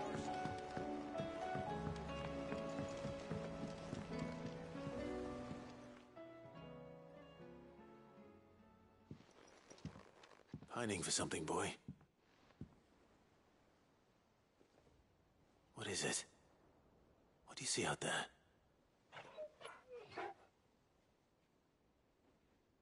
I never did ask where you got that anklet of yours. From Sid, that's why. On the day he brought him home. That long ago? And you're only thinking to ask this now? Sid saw that the pup had a habit of gnawing on his leg, since you ask. Clap that there iron on him to keep him from doing it. What was wrong, boy? I'll take like as not. Must have been hard on the poor whelp losing his loving masters at such a young age. Doubly hard in being a frost wolf, torn away from his icons and all. Sid would always tell him, you want that iron gone, you find what it is you're looking for. I reckon what he were looking for was you. I'm sorry, Torgal. Sorry for making you wait so long. Let's get that thing off you.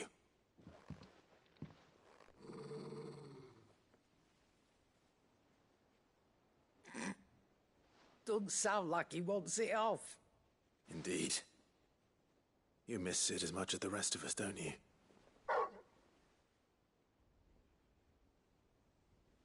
You want me to go with you somewhere?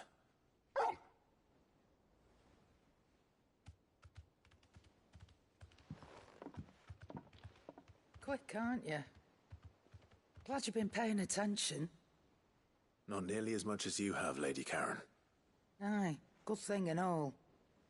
It's not like Gav would have kept him in nuts and rubbed his belly these past 10 summers. Your kindness is appreciated. You've been a good friend to him. Only because he doesn't talk back like the rest of you. Go on now.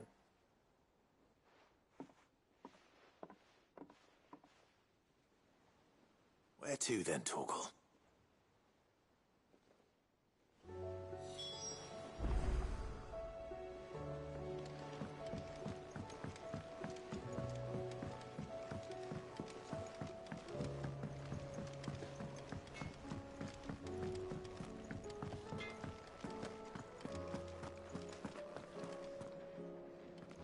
All right, Torgal. Where are you taking me? I'm going to need a little bit more than that, boy. Do you have a better hint for me? Unless... you've already given me one. Back on the rear deck, you were looking west, toward Rosaria.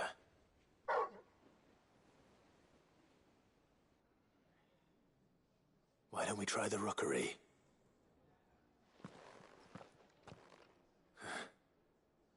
I haven't been to the island in almost 20 years. To Port Isolde, then. Fingers crossed the old mooring is still there.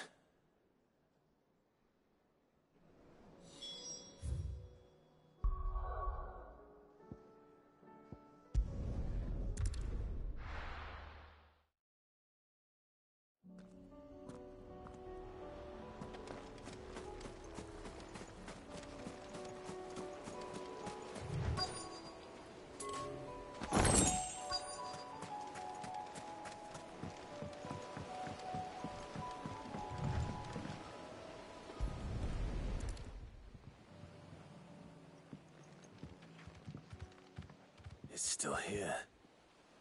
After all these years. A lot smaller than I remember. And you're a lot bigger. You might have to swim, boy.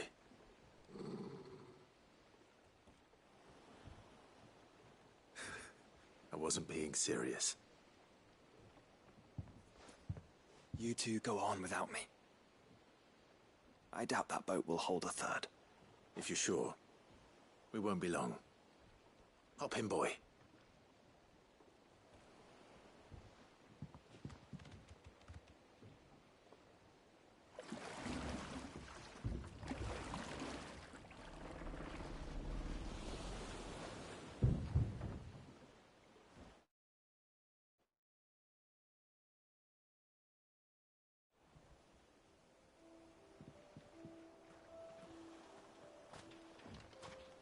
This place hasn't changed at all. The rookery's right through those trees. Come on. Race you there?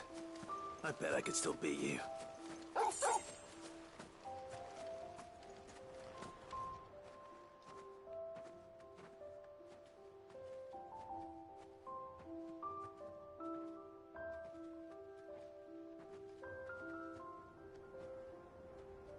Here we are.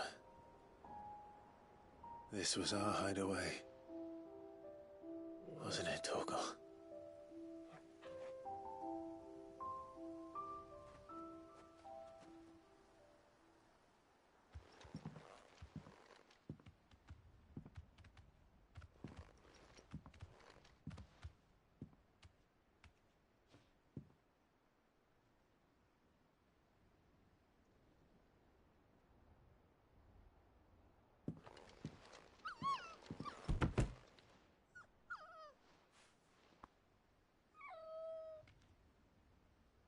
Coming here helped me to forget who I was. Or wasn't. Prince, shield. Son his mother could love. Had I been any one of those things? Perhaps.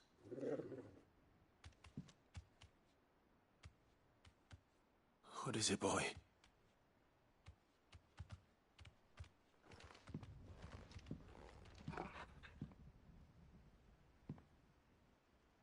This is all from the castle. And Phoenix Gate. Did you bring these here? My sparring sword.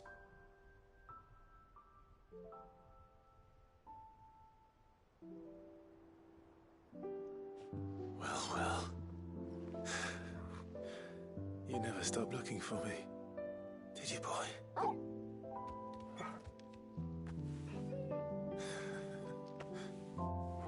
Thank you, Torgal, for never giving up, for never forgetting.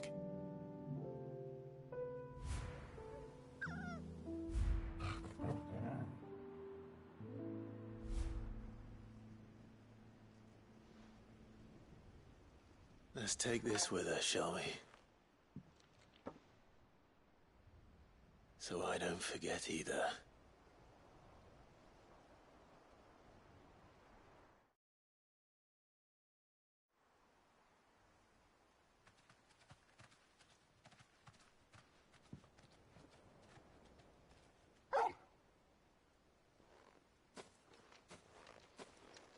That's not the way back to the boat, Torgal. All right. I'm coming. I think I know where we're going.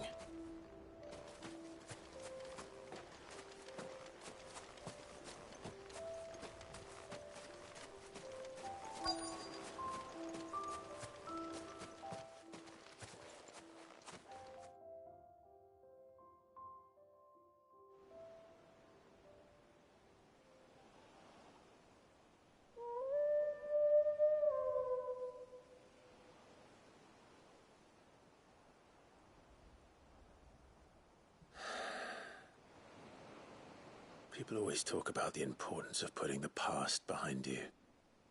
But without it, we wouldn't be who we are today.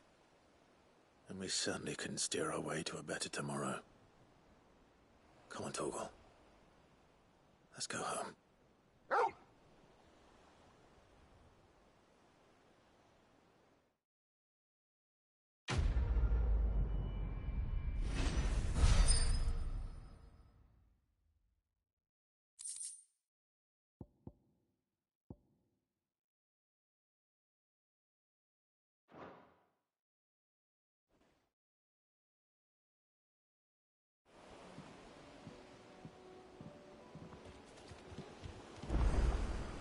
Sorry for the wait. We're ready.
Something tells me this is no mere adventure story.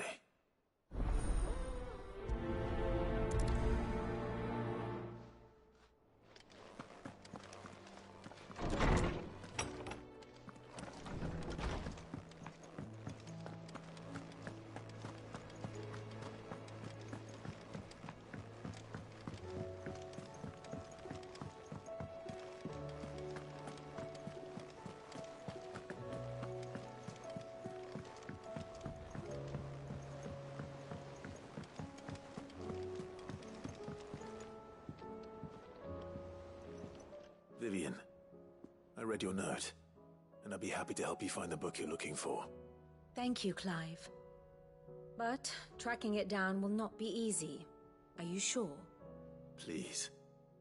You have always granted me your wisdom and insight whenever I asked. It's only right that I return the favor. Or at least attempt to. You are too kind. Alas, what I ask of you is rather more trying than delivering the odd lecture. I spoke with Harpocrates to see if he had any inkling as to where another copy might be found, but... But perhaps it is best that you hear the details from him. If you say so. Forgive me, Clive, for asking this of you. But this book, it set me on the path to becoming who I am today. Its importance cannot be overstated.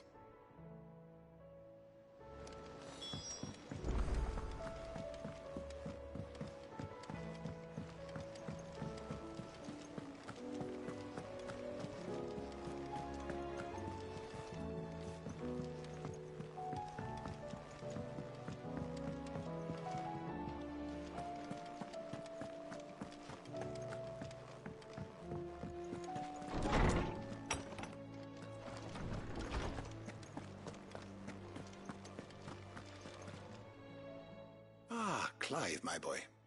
What a pleasure it is to see you. Harpocrates. There's something I need to ask you. I've been charged with locating a book called From a Distance. Then you seek a rare gem indeed. One whose name I had not thought to hear from your lips. You've been talking to Vivian. Right as always. But she didn't seem keen to tell me very much. I take it she didn't like what you had to say. And yet I gather it did naught to dissuade her. Clive, if the young professor has tasked you with obtaining a copy, I fear she asks the impossible. The executors would not allow it. The executors? Coveters of Secrets. A clandestine organization committed to the collection and intenebration of forbidden texts and technologies. One such text being the tome Vivian seeks, chronicling as it does the true history of the enslavement of bearers, a tale which could overturn the established order were it ever to become widely known. Or, so rumor has it. I've never actually read the thing, or even set eyes on it for that matter. How is it that I haven't heard of this organization? Why, secrecy is the Executor's watchword. They lurk in the shadows, emerging only to seize that which must be seized, be it books, inventions, or people, before disappearing again, leaving nary a trace. Which would explain why Vivian's copy was snatched from her grasp not long after she found it. By the hand of the Executors, yes. But what drives them?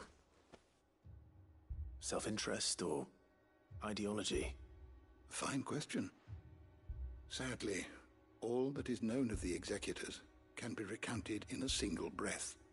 You may just as soon ask me of their origins, numbers, or the identities of their leaders.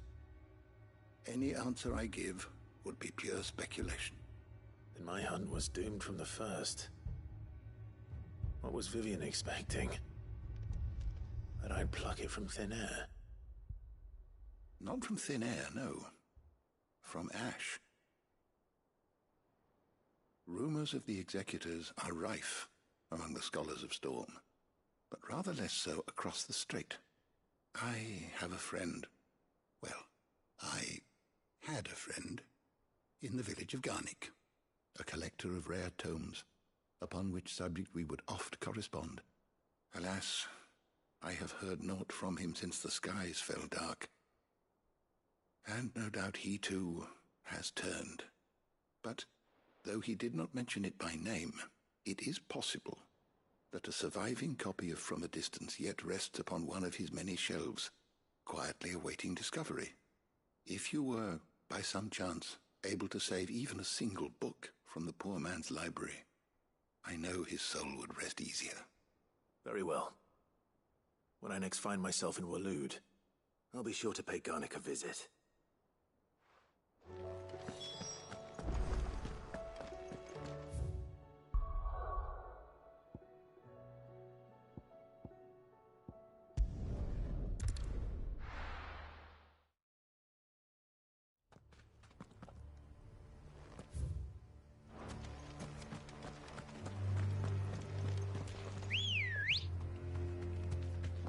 Good girl.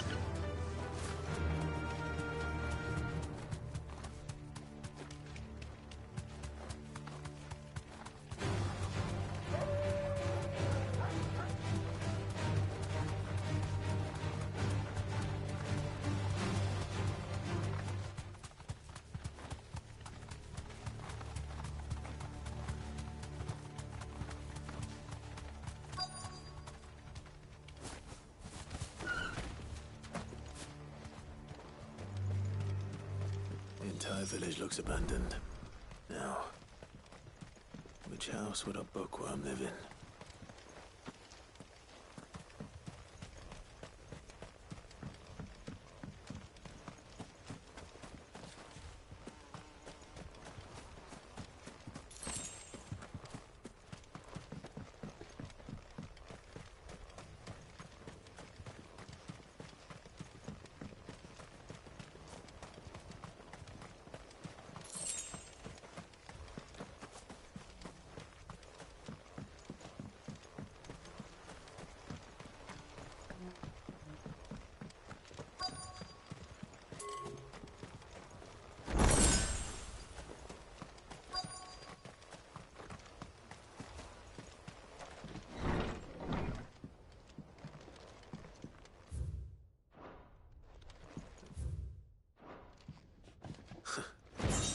His interests were certainly varied.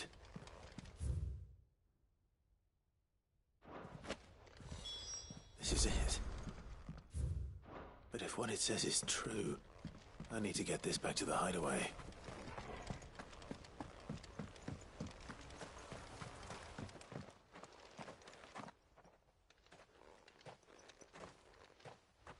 Leaving so soon, stranger? We've been watching you. From a distance, so to speak. Subtle. I know who you are. Then we need not waste time on introductions. Hand me the book. Leave it in our care and return to your life. Your care? Do you mean to burn it, or bury it?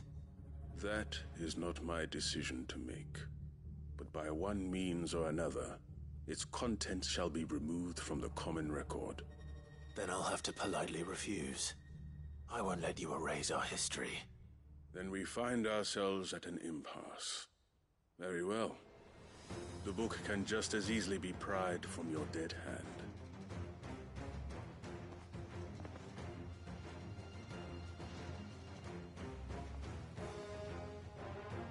Let's see, shall we?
Impressive. But we have other means. We shall claim the book yet. Why do you want it so badly anyway? It lays out in no uncertain terms the vanity and avarice of mankind. It tells the shameful history of the persecution and oppression of a gifted few by a giftless many. Would you say that this interpretation was correct? I don't know. You don't know. Your sword may be sharp, but your wits are dull. So let me answer for you. There is no correct interpretation of history. That a series of events took place may be proved beyond a doubt. But there can be no single, immutable explanation as to why they came to pass. It is a question of numbers and of belief. If enough people believe that a set of events occurred for a reason, that belief becomes the truth. So you're trying to control the truth? We are trying to protect people from themselves, from knowledge that would bring them naught but pain. That is all. You may keep the book, for now. The world is small. We shall meet again. Until then. Wait! Damn it. Let's get this back to Vivian. Perhaps she can explain what that was all about.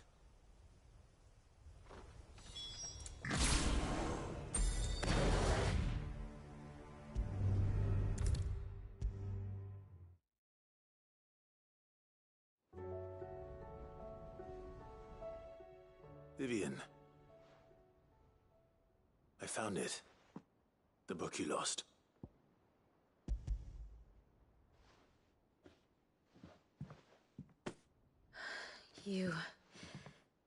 You found it. Thank you, Clive. Even though I asked this of you, I was not entirely sure it would be possible. I feared the executors had seized every copy. I met with one of these executors, and I hated them. You said